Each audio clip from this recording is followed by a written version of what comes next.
أعوذ بالله من الشيطان الرجيم.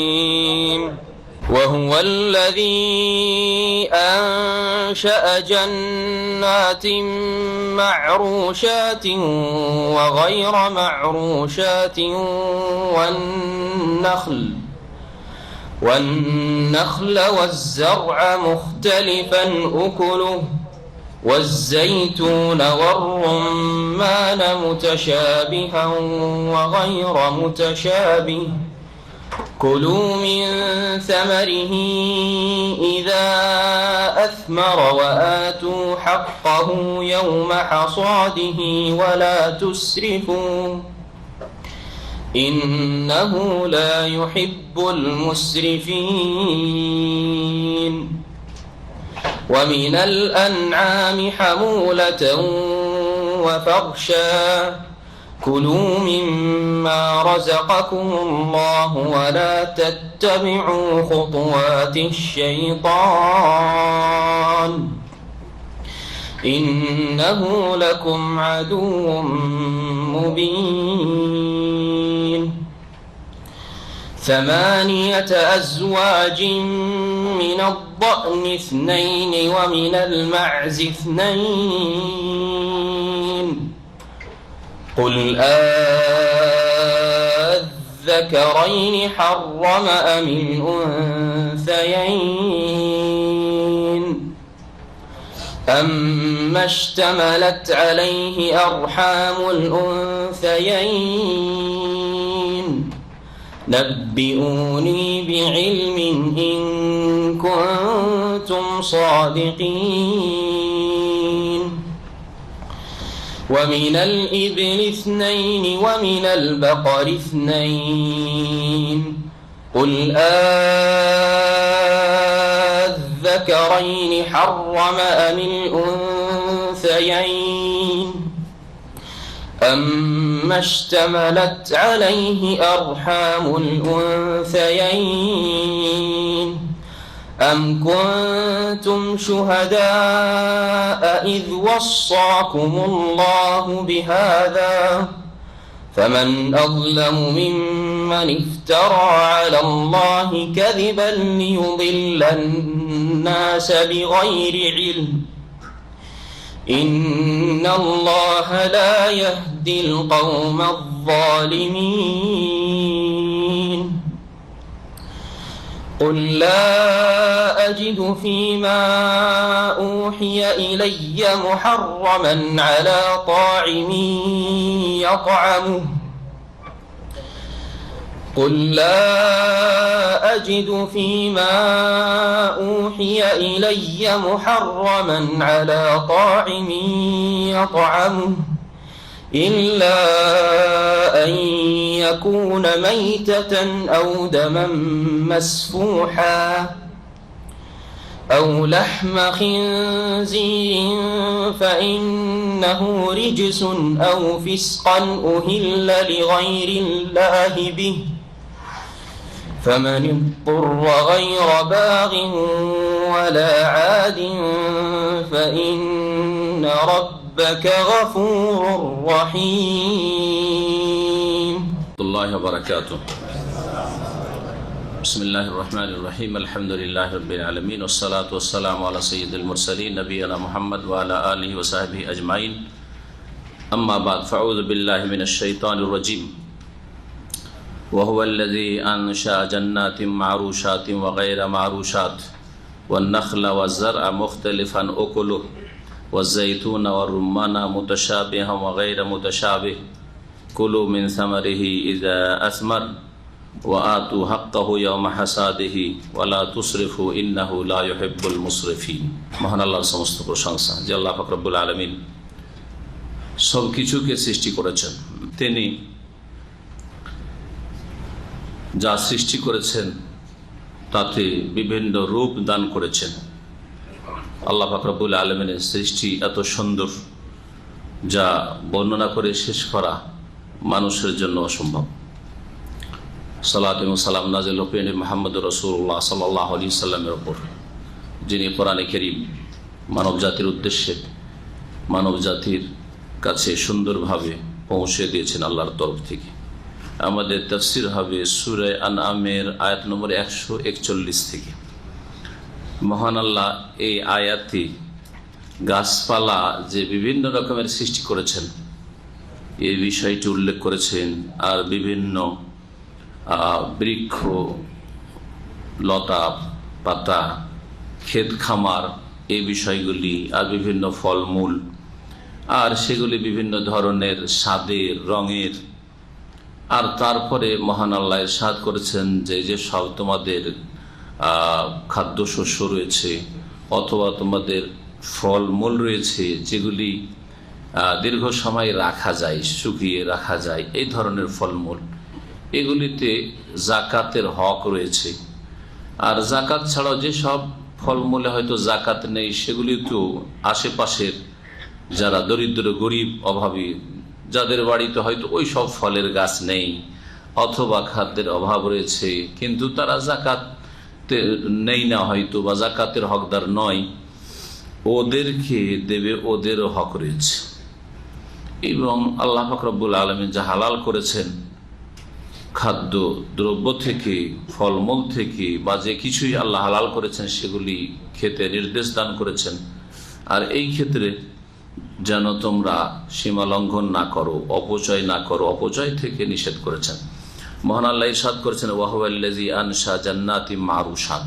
আল্লাহ সেই সত্তা, আল্লাহ তো তিনি যিনি সৃষ্টি করেছেন। আনশা মানে হচ্ছে সৃষ্টি করা, যেমন খালাকা মানে সৃষ্টি করা।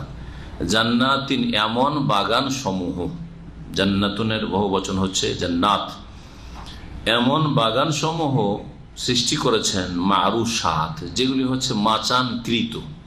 আমি শাব্দিক অর্থ করছি, অনেকগুলি বাংলা অনুবাদে শাব্দিক অর্থ করেনি, যার ফলে জনসাধারণ আসল শব্দের সাথে পরিচিতি লাভ করতে পারবে না। আপনি বাংলা তরজমা দেখেন মারুশাত মানে লতা বিশিষ্ট, হ্যাঁ, আর গায়রা মারুশাত মানে এমন গাছ যেগুলি লতা বিশিষ্ট নয়, এটা শাব্দিক অর্থ নয়। মারুশাত মারুশনের বহুবচন, মারুশাতুনের বহুবচন। মারুশ শব্দটি আরশ থেকে এর উৎপত্তি।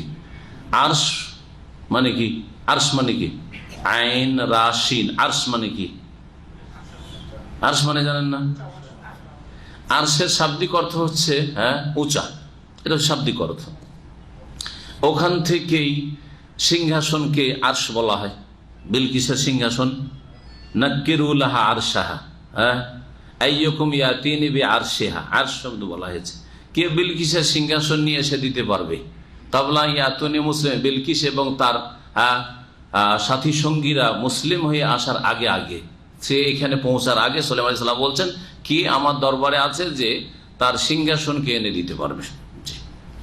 তো আর সিংহাসন আল্লাহ রাব্বুল আলামিনের আরশ হচ্ছে সবচাইতে উঁচু, আরশ কুরসি, সেজন্য আল্লাহ পাকের আরশকে আরশ বলা হয়। এখানে একটি কথা বলে দেওয়া ভালো, আরশ মানে সিংহাসন, সিংহযুক্ত আসন, এটা হচ্ছে বাংলা শব্দ।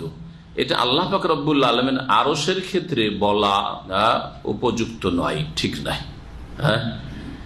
এই বাংলা শব্দগুলি হিন্দুদের টার্ম, সিংহ আসন থেকে সিংহাসন। তো কথা হচ্ছে যে এটা মানুষের ক্ষেত্রে ঠিক আছে, মানুষের ক্ষেত্রে ঠিক আছে, কিন্তু আল্লাহ পাক রব্বুল আরশের তরজমা সিংহাসন দিয়ে করবেন না, সিংহাসন দিয়ে করা ঠিক নয়। বরং আল্লাহর আরশকে আরশ বলবেন। কি বলবেন? আরশ বলবেন। আল্লাহ আরশে সমুন্নত, বলবেন না যে আল্লাহ সিংহাসনে সমুন্নত, বলবেন না। তো বলছিলাম যে মারুশ শব্দটি ইসিম মাফুলের সেগা, মারুশাত ইসিম মাফুল জামা মুয়ান্নাস কিসে থেকে? আরশ থেকে। আরশ মানে উঁচু জায়গা, শাব্দিক অর্থ। তাহলে যেই অনুবাদগুলি বাংলায় করা হয়েছে সেই অনুবাদে কি বলা হয়েছে? মারুশ এমন গাছ যেগুলি লতা পাতা বিশিষ্ট, লতা পাতা বিশিষ্ট মানে কাণ্ড বিশিষ্ট নয়, গুঁড়ি বিশিষ্ট নয়, যে কাণ্ড আছে, নিজের কাণ্ডের উপর দাঁড়িয়ে আছে, এরকম গাছ নয়। তো এটা কি শাব্দিক অর্থের সাথে কোন রকমের মিল রাখে? আরশ মানে উঁচু, কোনো কিছু উঁচু জিনিস বা উঁচু জায়গা। আর অনুবাদ কি করা হচ্ছে? মারুশ মানে লতা পাতা বিশিষ্ট। তো লতা পাতা বিশিষ্ট আর উঁচুর সাথে কোনো সম্পর্ক আছে? দূরেরও সম্পর্ক নেই, কাছে তো দূরের কথা। কিন্তু আমি যেই তর্জমা করলাম তাতে শব্দের সাথে ব্যাখ্যার তাফসীরের সম্পর্ক আছে। কিভাবে? আমি বললাম আল্লাহ তিনি যিনি সৃষ্টি করেছেন এমন বাগান সমূহ যেগুলি হচ্ছে মাচানকৃত। মাচান উঁচা থাকে আর নিচে উঁচাতে থাকে। মাচান মানে জমি থেকে উঁচাতে থাকে। তাহলে মাচানকৃত, মাচান উঁচা আছে, তো উঁচার সাথে মাচানের সম্পর্ক আছে। এই উঁচা শব্দ থেকে, আরশ থেকে নিয়ে মারুশ, আরবরা বলে মাচানকে। লতা পাতা বিশিষ্ট গাছের মাচানকে কি বলা হয়? মারুশ বলা হয়। আর এগুলি অনেকগুলি মাচান, মারুসাত, বহু বচন হচ্ছে মারুসাত। তো মাচান কিসের জন্য তৈরি করতে হয়? লতা পাতা বিশিষ্ট গাছের জন্য তৈরি করতে হয়, তাই না? মাচানের উপর কি থাকে, কি চড়ানো হয়? লতা পাতা বিশিষ্ট গাছগুলিকে চড়ানো হয়, তাই না? জি হ্যাঁ। এইখান থেকে তখন মারুসাতের ভাব অর্থ নিয়ে, শাব্দিক অর্থ না নিয়ে অনুবাদ কারকরা কি লিখেছে? আল্লাহ সৃষ্টি করেছেন কি এমন বাগান যেগুলি হচ্ছে লতা পাতা বিশিষ্ট। এবার বুঝলেন? কিন্তু শাব্দিক অর্থ করে দেওয়ার পরে মাচানকৃত, এমন বাগান যেগুলি মাচানকৃত, মানে এমন গাছ যেগুলি মাচানের উপর চড়ানো হয়েছে। এইরকমও আল্লাহ বাগান সৃষ্টি করেছেন। আবার ওয়াগাইরও মারুসাত, এমনও বাগান আল্লাহ সৃষ্টি করেছেন যেগুলি মাচানকৃত নাই, মানে যেগুলির জন্য মানুষরা, যেই সব বাগানের জন্য, যেসব গাছপালার জন্য মাচান করে না, লোকেরা মাচান করে না। কোনগুলি গাছের জন্য মাচান করে না? যেগুলি কাণ্ড বিশিষ্ট, বৃ বিশিষ্ট গাছ, এগুলোর জন্য। শুধু তাই, লতা বিশিষ্ট অনেক গাছপালা আছে যেগুলোর জন্য মাচান করেন না। মাটিতে লতা ছড়িয়ে গিয়ে কি হয়? ফল দেয় বা সবজি দেয়, তাই না? জি হ্যাঁ। আঙ্গুরের জন্য মাচান তৈরি হয়, ঠিক না? আচ্ছা, আমার দেশে তরমুজ মাচানে হয় না, মাটিতে হয়, অথচ লতা বিশিষ্ট। তাহলে লতা বিশিষ্ট তরজমাতে সীমিত করে দেওয়া হচ্ছে, ঠিক না? এই জন্য যারা লতা বিশিষ্ট তরজমা করেছে, তো মারুসাত যেগুলি লতা বিশিষ্ট সবগুলি সামিল করে দিয়েছে। গায়রা মারুস যেগুলি লতা বিশিষ্ট নয়, তরজমা সূক্ষ্ম নয়। তাহলে কিন্তু যখন বললো মাচানকৃত কিছু গাছপালা আছে, আর কিছু মাচানকৃত নয়। যেগুলি লতা পাতা বিশিষ্ট সেটাও দুই ভাগে বিভক্ত। কিছু লতা পাতা বিশিষ্ট গাছের জন্য মাচান করা হয়, কিছু আবার লতা পাতা বিশিষ্ট গাছ আছে, শাকসবজি আছে যেগুলি মাটিতে হয়ে যায় বা ফলমূল আছে, জি হয়ে যায়। তো গায়রা মারুসাতের মধ্যে দুই রকমের গাছ সামিল হবে। এমন লতা পাতা বিশিষ্ট গাছ যেগুলির মাচান করাই লাগে না, মানে কাণ্ড বিশিষ্ট গাছ, আম গাছ, লিচুর গাছ, খেজুর গাছ, তাল গাছ, যত গাছ কাণ্ডওয়ালা আছে, বডিওয়ালা আছে। আর এমনও লতা পাতা বিশিষ্ট গাছ যেগুলির জন্য লোকেরা মাচান করে না, সেই গাছগুলিকে সামিল। এক কথায় সমস্ত রকমের বাগান দুই ভাগে বিভক্ত হয়। মাচান করে মাচানের উপর চড়ানো হয়, অথবা মাচানের উপর চড়ানো হয় না। সবগুলি কে সৃষ্টি করেছেন? একমাত্র আল্লাহ। না কিছু গস কুতুবরা করেছে? তো গস কুতুব কিছুই করলো না, আবার সিজদা চলছে কেন? তওয়াফ চলছে কেন? খাসি মোরগ জবাই করা চলছে, ওরস চলছে কেন?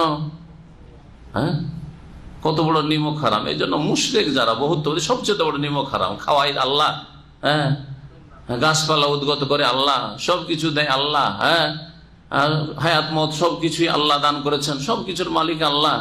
আর সিজদাকে ভাগ করে, দোয়াকে ভাগ করে, ইবাদতবন্দি ভাগ করে, আল্লাহকে কিছু দেয়, কিছু গায়রুল্লাহ গস কুতুবকে দেয়, দেবদেবীকেও দেয়। জি, নিমক হারাম সবচেয়ে বড় মুশরিক। ওয়ান নাখলা, এবং খেজুর গাছ সৃষ্টি করেছেন। ওয়াজ্জারআ মুখতালিফান উকুলুহু, আর খাদ্যশস্য আল্লাহ। যারা এজরাও মানে ক্ষেত, ক্ষেত করা, যারা এজরাও মানে খেতে চাষাবাদ করা। এই জন্য চাষিকে জারেও বলা হয়, হারে জারে, এগুলো হচ্ছে জি। আনতুম তাজরাউনাহু আম নাহনু জারিউন, তোমরা কি চাষাবাদ করো না আমি আল্লাহ তোমাদের চাষাবাদের খাদ্যশস্যের ব্যবস্থা করি। আল্লাহ যদি পানি না দিতেন জমিনে, অথবা উপর থেকে পানির ব্যবস্থা না হইতো, বৃষ্টি হইতো, তাহলে তোমাদের ক্ষমতা ছিল যে বীজ থেকে গাছ উদ্গত করো? ক্ষমতা ছিল না। তোমরা করতে পারো? কেউ করতে পারে? কেউ করতে পারেন না। সবকিছু করেন আল্লাহ। আর ইবাদত আল্লাহর করবেন না? তৌহিদে রুবুবিয়ত, আল্লাহর কাজ, যে আল্লাহ যখন এক, তখন আল্লাহর ইবাদতেও আল্লাহকে এক মানতে হবে, জানতে হবে, প্রতিষ্ঠা করতে হবে। তৌহিদে রুবুবিয়ত হচ্ছে তৌহিদে উলুহিয়াতের দলিল প্রমাণ। এই কথা সবসময় মনে রাখবেন এবং এর ব্যাখ্যা মনে রাখবেন। যখন করেন সবকিছু আল্লাহ, তখন আপনার ইবাদত বন্দেগী আপনি করবেন একমাত্র আল্লাহর জন্য। খাদ্যশস্য মুখতালিফান ওকুলুহু, যেগুলির স্বাদ হচ্ছে বিভিন্ন রকমের, এক রকমের স্বাদ না, কত রকমের যে স্বাদ। এর শাকসবজি স্বাদ, বহু রকমের শাকসবজি, ফলমূলের স্বাদ বহু রকমের। তারপরে একই নামের ফল আবার বিভিন্ন স্বাদ। ধরেন আমকেই ধরেন, কত রকমের স্বাদের আম আছে, আছে না নেই? খেজুর কত ধরনের, এটা তো সুক্কারি, তো এটা তো ইখলাস, এটা হচ্ছে আপনার বার্নি, তো এটা অমুক, এটা হচ্ছে আজুয়া, কত রকমের খেজুর। ও জৈতুনা, এবং জৈতুন আল্লাহ সৃষ্টি করেছেন, জৈতুন গাছ। ও রুম্মানা, এবং ডালিম, বেদানার গাছ আল্লাহ সৃষ্টি করেছেন। মুতাশাবিহান ওয়া গায়রা মুতাশাবিহ, এসব ফলমূল আল্লাহ সৃষ্টি করেছেন যেগুলি সদৃশ্য, আর এমন কিছু আছে যেগুলো সদৃশ্য নয়, বিসদৃশ্য। দেখতে একই রকমের, আবার দেখতে ভিন্ন রকমের। অথবা একটাই ফল দেখতে একরকম লাগছে, কিন্তু স্বাদ আলাদা আলাদা, একটা টক আর একটা মিষ্টি। আমের আচার তো খান আপনারা, কখনো মিষ্টি আচার, সবটাই আম, এটা আমের আচার, ওইটা আমের আচার, টকে খাওয়া যায় না। আমার একটা একবার গুড়ের মতো মিষ্টি, এক এক লোক এক এক রকম পছন্দ করেন। জি, আল্লাহ পাক রব্বুল আলামিন এসব বিভিন্ন রকমের স্বাদ কার জন্য তৈরি করেছেন? খালাকালাকুম মা ফিল আরদি জামিয়া, এই মানুষ জাতির জন্য আল্লাহ সৃষ্টি করেছেন, তোমাদের জন্য সবই সৃষ্টি করেছি। আর তোমাদের কাছে কিছু আনুগত্য চেয়েছি, যে আমার আদেশ নিষেধ মেনে চলবে, তাতেই মানে না। খাই দেয় আল্লাহর, আবার আল্লাহর আদেশ নিষেধ মানে না। জি, তো যারা আল্লাহর ইবাদতবন্দি করে না, নাফরমান, তারাও নিমুখ হারাম, আর আল্লাহর সাথে শরীক স্থাপন করে তারাও বড় নিমুখ হারাম। কুলু মিন সামারিহি ইযা আসমার, তোমরা এইসব যেসব গাছগাছরার কথা উল্লেখ করা হইল, বা গাছপালার কথা বা ফলমূলের কথা উল্লেখ করা হইল, এসব ফলমূল থেকে তোমরা ভক্ষণ করো, খাও, দাও। এজা আসমারা, যখন ফল প্রদান করবে এই গাছগুলি, মানে ফলন হবে। এজা আসমারা ও আতু হাক্কাহু ইয়াউমা হাসাদিহি, এবং এগুলির হক আদায় করে দাও ইয়াউমা হাসাদিহি, সেগুলি কেটে নেওয়ার দিন। হাসাদাই হাসাদ মানে শাব্দিক অর্থ যে কেটে নেওয়া, সেটা কেটে নিয়ে আসা, ঝরিয়ে নিয়ে আসা, পেড়ে নিয়ে আসা, এক একটা এক এক রকম হয়। ধান যদি হয়, গম হয়তো জড়িয়ে নিয়ে আসতে হয়, মেড়ে নিয়ে আসতে হয়, যদি গাছের ফল হয় তো পেড়ে নিয়ে আসতে হয়। হাসাদ এই সবগুলিকে সামিল। এক কথায় ফলমূল হোক অথবা খাদ্যশস্য হোক, যখন সেগুলি কেটে মেড়ে নিয়ে আসবে বা পেড়ে নিয়ে আসবে, যেদিন বাগান থেকে আম পাড়লে, খেজুর বাগান থেকে খেজুর পাড়লে, আঙ্গুর বাগান থেকে আঙ্গুর নামিয়ে নিয়ে আসলে, ফসল যখন উঠিয়ে মেড়ে নিয়ে আসলে, উঠালে, তখন এগুলির হক আছে, সেই হক আদায় করে দাও। ওই দিনে আদায় করতে হবে, টাকা পয়সার মতো নয় যে আজকে টাকা জমা হইলো, 1 বছর পরে আপনি জাকাত দেবেন, টাকার মতো নয়। ফলমূল আর খাদ্যদ্রব্যের হক, ফলমূল কিসের মতো নয়? টাকা পয়সার মতো নয়, স্বর্ণের মতো না, চাঁদির মতো না। আজকে আপনার কাছে 10 ভরি স্বর্ণ হইল, কখন এর জাকাত দিবেন? 1 বছর পর। চাঁদি, কখন এর হক আদায় করবেন জাকাত? 1 বছর পর। কিন্তু আজকে আপনার বাড়িতে ফসল মারা হইল, কি করবেন? আজকে দিতে হয়। ইয়াউম হাসাদি, অসুরের দলিল। যারা বলেছেন তাফসীরকারগণ, অবশ্যই অসুরকে শামিল প্রথম নম্বরে। এই আয়াত সম্পর্কে একটি মত হচ্ছে যে এই আয়াত অসুর সম্পর্কে, মানে খাদ্যদ্রব্যের বা ফলের, যেসব ফলে জাকাত রয়েছে, সেগুলির জাকাত সম্পর্কে নাযিল হয়েছে। তাই যদি হয় তো সূরা হচ্ছে মক্কি, সূরা হচ্ছে মক্কি সূরা। তাহলে এখন জাকাতের বিধান মক্কায় নাযিল হয়েছিল না মদিনায়? প্রশ্ন উঠে। একদল বলছেন না, জাকাতের বিধান কোথায় নাযিল হয়েছে? মদিনায় নাযিল হয়েছে। শুধু কালেমা তৌহিদ, তৌহিদ প্রতিষ্ঠা করা, শিরক মুক্ত হওয়া, আর 5 ওয়াক্ত সালাত শেষ জামানায় নবী সাল্লাল্লাহু আলাইহি ওয়াসাল্লাম হিজরতের 3 বছর আগে মোটামুটি ধরেন। জি, জাকাতের বিধান মক্কায় নাযিল হয়নি, একদল বলছেন। আর একদল বলছেন যে জাকাতের প্রাথমিক বিধান মক্কায় নাযিল হয়ে গেছে, আর বিস্তারিত বিধিবিধান, তফসিল, কোনটাতে কতটা লাগবে, নেশাব, কতটা স্বর্ণ হইলে জাকাত দিতে হবে, কতটা চাঁদি হইলে দিতে হবে, তারপরে কত পরিমাণ দিতে হবে, খাদ্যদ্রব্যে কখন 10 মণে 1 মণ, কখন 20 মণে 1 মণ, ওষর নিষ্পোষর দিতে হবে ইত্যাদি। এইসব তফসিল বিস্তারিত বিধিবিধান কোথায় নাযিল হয়েছে? মদিনায় নাযিল হয়েছে। এই মতটি বেশি বলিষ্ঠ, যাতে করে এই আয়াতের ব্যাখ্যায় যদি জাকাত বলি তাহলে ব্যাখ্যা তফসিল আপন জায়গায় ঠিক আছে, যে আল্লাহ ওসর দিতে বলছেন কোথায়? মক্কি জীবনে, কিন্তু ওসর কতটা দিতে হবে তফসিল মক্কার শেষ জীবনে যেহেতু এই হুকুমগুলি নাযিল হয়েছে বিস্তারিত বিধিবিধান, মদিনায় এসে সাহাবায়ে কেরামদের মাঝে তখন নবী করিম সাল্লাল্লাহু আলাইহি ওয়াসাল্লাম বর্ণনা করেছেন। তো দুটো মতের সমন্বয় এইভাবে হয়ে যায়। আর একদল বলছেন যে মক্কায় যেহেতু জাকাতের হুকুম নাযিল হয়নি, তারা বলছেন যে খাদ্যদ্রব্যের হক দিয়ে দাও, ফলমূলের হক দিয়ে দাও, কেটে মেড়ে নিয়ে আসার দিন, পেড়ে নিয়ে আসার দিন। এর মানে হচ্ছে আশেপাশে যে গরিব দুঃখীরা আছে, হ্যাঁ, যাদের বাগান টাগান নেই, হ্যাঁ, যাদের জমি জায়গা নেই হয়তো, হ্যাঁ, তাকিয়ে আছে আপনার দিকে। এখন ফল পাড়ছেন, গ্রামে হয়, আমরা আমবাগান এলাকার লোক দেখি, আমবাগান গোটা গ্রামে 2-4 জনের আছে, সবার নেই, কিন্তু অধিকাংশ লোক আমবাগান নেই। তো ওরা কি করে আমবাগানে আসে, চেয়ে থাকে যে আম পাড়লে 2-4-5টা আমাদেরকেও দেবে, নিয়ে যাও, বাড়ি নিয়ে যাও। অথবা ওর মধ্যে থেকে কিছু পড়লে, একটু ঝড় বাতাস হইলে আমার আমবাগানে এমনি ঘুরতে থাকে, একটু বাতাস হইলে পড়তে শুরু হইলে কুড়িয়ে নিয়ে গেল। আরে অনেক জালে মাঝে ও কুড়িয়ে নিয়ে যেতে দেয় না, আম যে কুড়িয়ে নিয়ে যাবো, কুড়িয়ে না, ওরাই নিবে, সব বিক্রি করবে। তো এগুলি জায়েজ নয়। আসলে গ্রামবাসীর হক রয়েছে, এলাকাবাসীর হক রয়েছে। এরকম লিচুর বাগান, আপনি লিচু পাড়ছেন, লিচুর বাগানের মালিক, আমাদের এলাকায় লিচু যথেষ্ট আছে।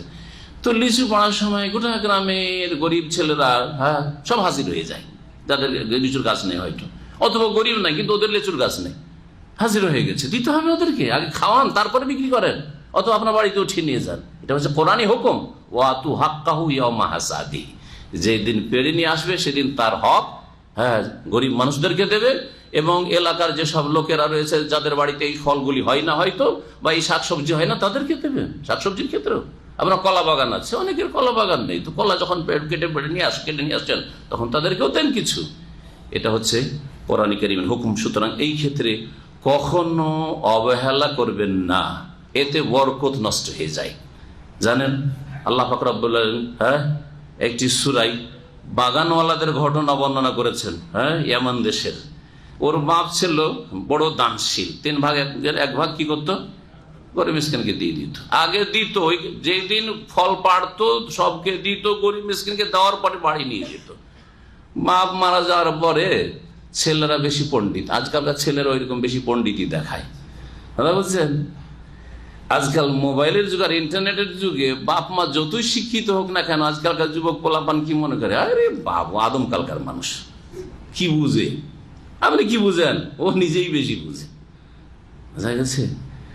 মা পরামর্শ দিচ্ছে যে বাবা এইরকম রাতে ঘুরতে নেই, আরে বাবা এইরকম যখন তখন এত বাইরের বেশি সময় থাকতে নেই। এতে যে ওর সার্বিক কল্যাণ চাই বাপ মা, আপনি কি বুঝেন? আপনাদের মতো যুগ নাকি এখন? আপনার বাপ আপনাকে বেঁধে রেখেছে, আমাদেরকে বেঁধে রাখবেন নাকি? আশ্চর্য কথা। এইসব কথা যখন বাপ হবে না, ছেলে মেয়েরা বড় হবে, তখন শুনতে হয় ছেলে মেয়েদের কাছে। কারণ আজকালকার ছেলে মেয়েরা বেশি সিয়ানা হয়ে গেছে, বেশি বুঝে খুব বাপ মার চেয়ে। বোকা মনে করে বাপ মাকে, শিক্ষিত বাপ মাকে বোকা মনে করে, যে বুঝেই না এরা কিছু হয়তো। অথচ ওর আসলে হিতাকাঙ্ক্ষী যে এদের ছেলে মেয়েদের কল্যাণ চায় বিভিন্ন দিকে থেকে, যে কি জানি কোন ছেলের সাথে মিশবে, খারাপ হবে। আজকাল ফিতনা আর ফিতনা। ধার্মিক কিছু ছেলে এমন আছে, জঙ্গি আছে হয়তো, ওদের সাথে মিশে যেতে পারে, এক ফিতনা, ওইদিকে এক ফিতনা। আর বিধর্মী ছেলের তো অভাব নেই, বেদিন মেয়েদের তো অভাব নেই। হ্যাঁ, ব্যভিচার রাস্তা খোলা, ফিতনা রাস্তা খোলা। হ্যাঁ, বাড়িতে বাড়িতে টিভি আর নোংরা ছবি। বাড়িতে টিভি না থাকলে পাশের বাড়িতে চলে যায়। অনেক ভাইরা বলে যে টিভি যদি বাড়িতে না রাখি তো বাচ্চাকে রাখতেই পারছি না কন্ট্রোল। আরো সমস্যা, তো নিজের বাড়িতে দেখলো, চোখের সামনে দেখলো, এটা আবার টিভি বাড়িতে রাখার একটা অজুহাত আজকাল অধিকাংশ, হ্যাঁ, যারা একটু ভালো মানুষ তাদের, যে কি করব, হ্যাঁ, বাড়িতে ছেলে মেয়েকে সামলে রাখতে পারি না, পরের বাড়ি দেখাচ্ছে, নিজের বাড়িতে দেখা ভালো। এই করতে করতে নিজেও দেখে, আর ও স্বামী স্ত্রী দুজনে দেখে, ছেলে মেয়েকে নিয়ে বসেও দেখে, ভালোও দেখে খারাপও দেখে। দেখতে দেখতে কয়েকদিন ছিছি করে, আস্তাগফিরুল্লাহ পড়ে, তারপরে সব সাধারণ হয়ে যায়, দেখতে ভালো লাগে, ঠিক কিনা? মানুষের স্বভাব হচ্ছে যে প্রথম যখন খারাপ জিনিস দেখে তখন ছিছি করে, একটু আস্তাগফিরুল্লাহ পড়ে, যদি একটু ধার্মিকতা থাকে। ডেলি মহিলার ছবি, মহিলার খবর শোনেন, প্রথম দিকে আস্তাগফিরুল্লাহ পড়ে দিই, কথা হইলো, মাথা খুলে আসছে, ফেসবুক যারা দেখেন তাদের চরিত্র ঠিক ওই রকমই, দু চার দিচ্ছি আস্তাগফিরুল্লাহ আস্তাগফিরুল্লাহ আস্তাগফিরুল্লাহ, আর তারপরে দেখতে দেখতে ও আস্তাগফিরুল্লাহ শেষ না। কারণ এখন আর ওকে পাপ লাগে না, পাপকে পাপ লাগে না, এটা মানুষের বদ স্বভাব। এই জন্য আগে থেকে পাপকে দূরে রাখতে হবে, যে না আমার দ্বারা এই ফেসবুক দিয়ে পাপ হয়ে যাচ্ছে, আমার টিভি দিয়ে পাপ হয়ে যাচ্ছে, আমার ছেলে মেয়েদের অথবা ইন্টারনেট দিয়ে পাপ হয়ে যাচ্ছে, রাখবোই না, আগে থেকে সতর্ক হবে। জি। তো বোকা মনে করলো, বোকা মনে করে যখন মারা গেল বাপ, তখন ওরা বললো যে আরে 5 ভাই মিলে পরামর্শ করলো যে আমার বাপ আসলে বুঝতো না, আগের মানুষ সব দিয়ে 3 ভাগের 1 ভাগ কেউ দায়ী করে মিসকিনকে, এত ক্ষতিগ্রস্ত আমরা হয়েছি, না দিব না, তো দিব না, তো এলাকার গরিব মিসকিনের তো অভ্যাস আছে, আমরা বাগানে গেলে কেটে মেরে নেব, যখন পেড়ে নিয়ে আসবো তো বাগানে তো ভিড় জমাবে, ওরা তো করবি কি, বুঝছে, রাতেই কেটে নিয়ে চলে আসবো। আমার বাপ দিনে ফল পাড়তে যেত, আমরা রাতের অন্ধকারে ফল পেড়ে নিয়ে চলে আসবো। রাতের বেলা যাচ্ছে, ও বাগানই নেই, আল্লাহ জ্বালিয়ে শেষ করে দিচ্ছে, শেষ হয়ে গেছে, বাগান খুঁজে পাই না। প্রথম ভাবলো যে আমরা মনে হয় রাস্তা ভুলে গেছি, আমার দেশে বলে যে ওই জিনে ভোলাতে ভুলিয়ে দিয়েছে, রাস্তা ভুলে কোনখান থেকে কোনখান চলে এসেছি। ইন্না বালাউ না হকামা বালাউ না সাবাল জান্নাহ ইজ আকসামু লা ইয়াসরিমুন্নাহা মুসবিহিন। তারা আপোষে শপথ করলো যে সকাল হওয়া ভোরে ভোরে, একবার ভোর রাতে আমরা সব ফল পেড়ে নিয়ে চলে আসবো। ওয়ালা ইয়াস্তাসনুন, আর ইনশাআল্লাহ বলেনি, আর আল্লাহর হক দেবো এই সব চিন্তাও নাই, বাপ দিয়েছে আমরা দেব না।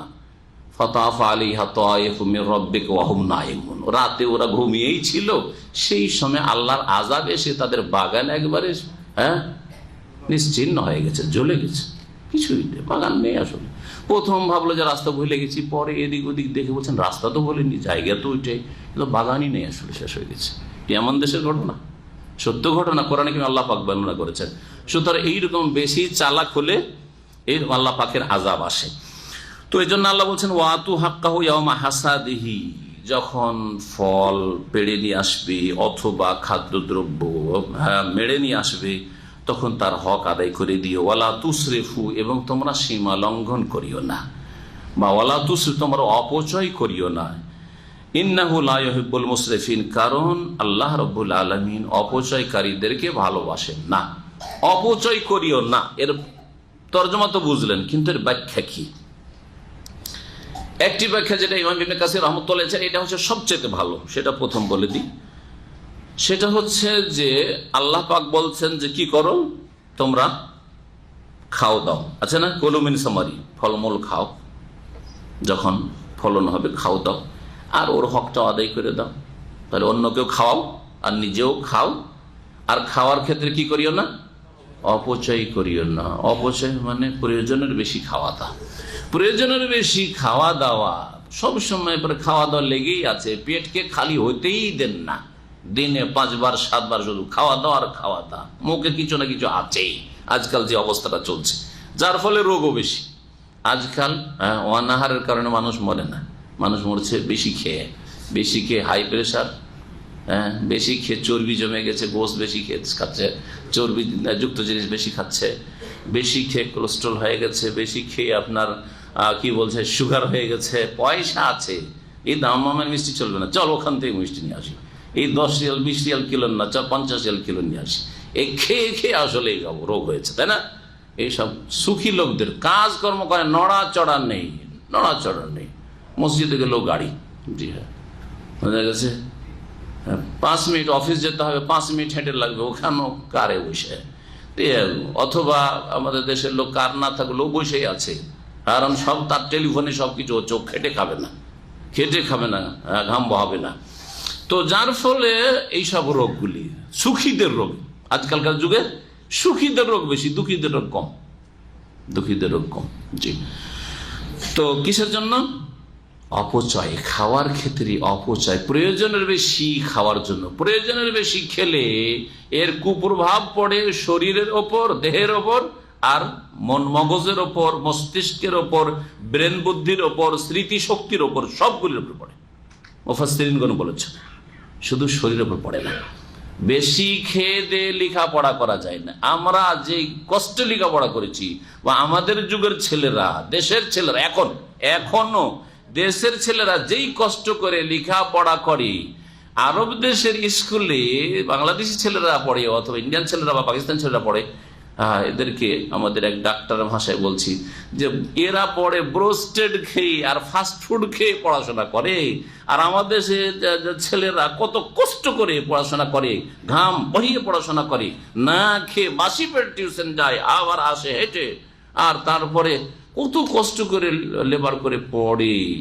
কম্পিটিশন, এখানকার ছেলেরা এ লেভেল 12 ক্লাস পড়ে যখন দেশে যায়, যাওয়ার পরে কম্পিটিশন আর টিকতেই পারে না, কারণ শরীরকে তৈরি করে রেখেছে এখানে আরাম সে পড়ে পড়ে। আর এই আরামদায়ক শরীর হয়ে গেছে আরাম পছন্দ, আরাম প্রিয়। এই শরীরকে নিয়ে গিয়ে যারা মেহনতি তাদের পাশা দাঁড়াইতে পারে না, ওখানকার ইউনিভার্সিটি থেকে মেডিকেলে চান্স নেবে, ইঞ্জিনিয়ারিং চান্স নেবে, নিতে পারেন না, তখন আর কি করবে, ধাক্কা খেয়ে আবার ফিরে চলে আসে। বাবাকে বলে যে আমাকে এখন কোথায় পাঠাও, আমেরিকা পাঠাও, কানাডা পাঠাও, অস্ট্রেলিয়া পাঠাও, ইংল্যান্ডে পাঠাও, আর না হলে বলে যে মালয়েশিয়া পাঠাও।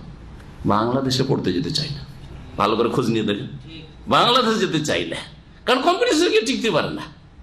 আরামের জিন্দগি পছন্দ করার কারণে, খাওয়া দাওয়ার ক্ষেত্রে, পানাহারের ক্ষেত্রে অপচয় করার কারণে, বেশি খাওয়া দাওয়া, যে বেশি আরাম করা। জি, ওয়ালা তুসরিফু, তোমরা অপচয় করিও না পানাহারের ক্ষেত্রে। এক অপচয় হচ্ছে বেশি করে খাওয়া দাওয়া করা, আরেক অপচয় খাওয়া দাওয়া করে বেশি নষ্ট করা, অল্প খেলেন আর বাকিটা ফেলে দিলেন, উচ্ছিষ্ট ফেলে দিলেন না, যতটা খেতে পারেন ততটা উঠান, এত বেশি করে উঠায়েন না, আর বাকি আপনি আপনার পয়সা আছে, আল্লাহর নিয়ামতকে গরিব মিসকিনের জন্য দান করেন, আল্লাহর সন্তুষ্টি হবে, রুজিতে বরকত হবে, পরকালের সম্বল হবে। অপচয় আল্লাহ পছন্দ করেন, অপচয়কারীকে ভালোবাসেন না। এটা হচ্ছে সবচাইতে সহি তাফসীর।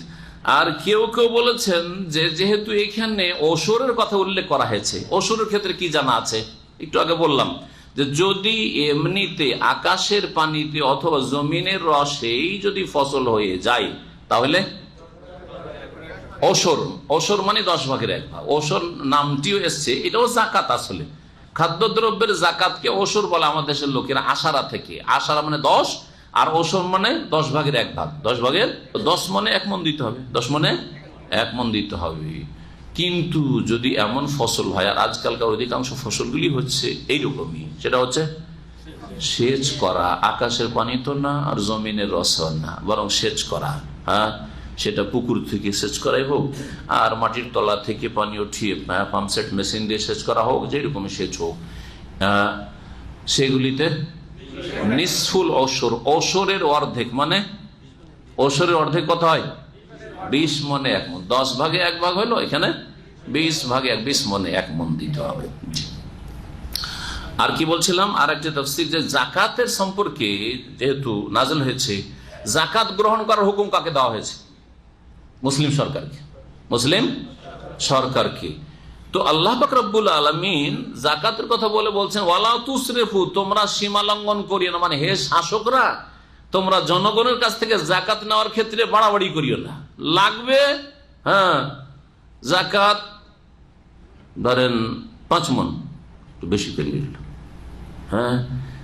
জাকাতের ক্ষেত্রে মধ্যম শ্রেণীর খাদ্যদ্রব্যটা বা ফলটা নিতে হবে, হাই কোয়ালিটির, সেটাকে দিয়ে দিলাম, যেটা নিজের জন্য ভালোবাসে, গাছের মালিক, বাগানের মালিক, জমির মালিক। না, ধান কত রকমের আছে, মোটা ধানও আছে, আবার এমন এমন দামি চাউল আছে, ওই দামি চাউল বাসমতি ছাড়া সরকার নেবে না। আর আপনার হয়তো বাসমতি মাত্র 10 মন হয়েছে, 5 মন হয়েছে, ওইটাই দিবে সরকার। জুলম এটা। ওয়ালা তুসরিফু, সীমা লঙ্ঘন করিও না, বাড়াবাড়ি করিও না। জি, নবী কারীম নিষেধ করেছেন ওয়াত্তাকে দাওয়াতাল মাজলুম, মাজলুমের দোয়া থেকে বাঁচো। জাকাত আদায় করতে গিয়ে জুলম অত্যাচার করবেন না, কারণ প্রশাসন হাতে আছে, ক্ষমতা আছে, সুতরাং যা ইচ্ছা তাই করে নেব। এটা করলে কিয়ামতে আসামি হয়ে দাঁড়াইতে হবে, জনগণ বাদী হবে আল্লাহর সামনে, আর দেশের শাসক, দেশের মালিকরা সেদিন আসামি হয়ে যাবে আল্লাহর সামনে। জি, এই হচ্ছে আল্লাহ পাক রব্বুল সুবিচার। ওমিনাল আনআমি হামুলাতান ওয়া ফারশা, আল্লাহ পাক রব্বুল আলামিন বলছেন যে আরো আল্লাহ সৃষ্টি করেছেন ওয়া আনশা মিনাল আনআমি, এরকম আছে। ওই যে আল্লাহ বলছেন আনশা জান্নাত, আল্লাহ সৃষ্টি করেছেন বাগান সমূহ, এখানেও উজ্জ আছে আল্লাহ আরো সৃষ্টি করেছেন কি মিনাল আনআমে, গবাদি পশু, ওর মধ্য থেকে 2 রকমের, হামুলাতান ওয়া ফারশা। হামুলাতান মানে বোঝা বহনকারী, ভারবাহী গৃহপালিত পশু আল্লাহ সৃষ্টি করেছেন।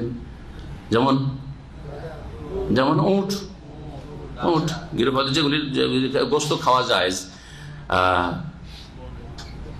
হ্যাঁ, মহিষ, মহিষ যেমন ঠিক আছে, ভার উঠাতে পারবে, কিন্তু বিশেষ করে আরবদের কাছে বোঝা বহনের জন্য উট ছিল। তারপরে যেগুলি খাওয়া দাওয়া করা যায়, যেগুলি গোস্ত খাওয়া হালাল, যেগুলি গোস্ত খাওয়া হালাল নেই ওগুলোকে যদি এর মধ্যে সামিল করা যায় তাহলে গাধাও আছে ভারবাহী। তাহলে হামুলাতান, হামালায় হামল মানে বহন করা, হামালায় হামল মানে কোনো জিনিস বহন করা বা উঠিয়ে দেওয়া, কোনো পিঠে উঠিয়ে দেওয়া। তো হামুলাতান মানে এমন গবাদি পশু যেগুলি ভারবাহী বা বোঝা বহনকারী, এইরকম আল্লাহ সৃষ্টি করেছেন গবাদি পশু। ওয়া ফারসান, আর ক্ষুদ্র আকারের, ফারসানের শাব্দিক অর্থ করেন ক্ষুদ্র আকারের, মানে ফারসান বলতে তার তাফসীর হচ্ছে এমন পশু ক্ষুদ্র আকারে যেগুলি বোঝা বহন করতে সক্ষম নয়। যেসব গবাদি পশু বোঝা বহন করতে পারবে না, কিন্তু সেগুলি কাজে লাগবে। এক তো গোস্ত, তার গোস্ত খাওয়া আল্লাহ হালাল করেছেন, যেমন ছাগল, মেষ, দুম্বা, জি এগুলিকে ফারসান বলা হয়েছে। অথবা আর একটা উপকারিতা আছে, সেটা হচ্ছে তার লোমগুলি থেকে কি রয়েছে, তাতে আচ্ছাদনের ব্যবস্থা রয়েছে, পোশাক তৈরি, উনের পোশাক তৈরি হয়। মেষ, যে ভেড়া, ভেড়ির লোম থেকে কি তৈরি হয়, সুফ, এটাকে সুফ বলা হয়, সুফ, উনের পোশাক তৈরি হয়। তো ফারসানে এই দুটো দিক সামিল, গোস্ত খাওয়ার জন্য সে পশুগুলি আল্লাহ সৃষ্টি করেছেন, অথবা সেগুলি থেকে পোশাক পরিচ্ছদ তৈরি করার জন্য আল্লাহ সৃষ্টি করেছেন। কুলু মিম্মা রাযাকাকুমুল্লাহ, আল্লাহ তোমাদেরকে যেসব উপজীবিকা দান করে সেগুলিতে তোমরা ভক্ষণ করো। ওয়ালা তাত্তাবিউ খুতুওয়াতিশ শাইতান, আর শয়তানের পদাঙ্ক অনুসরণ করিও না। খুতুওয়াতুনের বহু বচন হচ্ছে খুতুওয়াত, পায়ের যে ধাপ পড়ে যে জায়গাটিতে, এটাকে খুতুয়া বলা হয়। একটা ধাপ, ধাপ মানে খুতুয়া, খুতুয়া ধাপে ধাপে। শয়তানের পদাঙ্ক অনুসরণ করিও না। আল্লাহ যা রিজিক তোমাদেরকে দান করেছেন এবং হালাল করেছে সেগুলি তোমরা খাও, আর কি করিও না, শয়তানের পদাঙ্ক অনুসরণ করিও না। অর্থাৎ আল্লাহ হালাল করেছেন, সেই হালালগুলিকে নিজের খেয়াল খুশি মন গড়া, এটা হারাম, ওইটা হারাম, এটা খাওয়া যাবে না, ওইটা খাওয়া যাবে না, এইরকম করিও না। এটা হচ্ছে শয়তানের পদাঙ্ক অনুসরণ করা, এটা হচ্ছে শয়তানের পদাঙ্ক।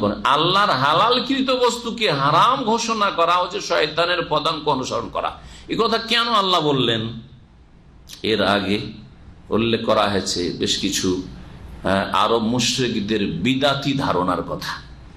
আর সূরা মায়েদার 103 নম্বর আয়াতেও উল্লেখ করা হয়েছে বেশ কিছু জীবজন্তুর কথা, যেগুলিকে তারা নিজেদের উপর হারাম করে নিয়েছিল।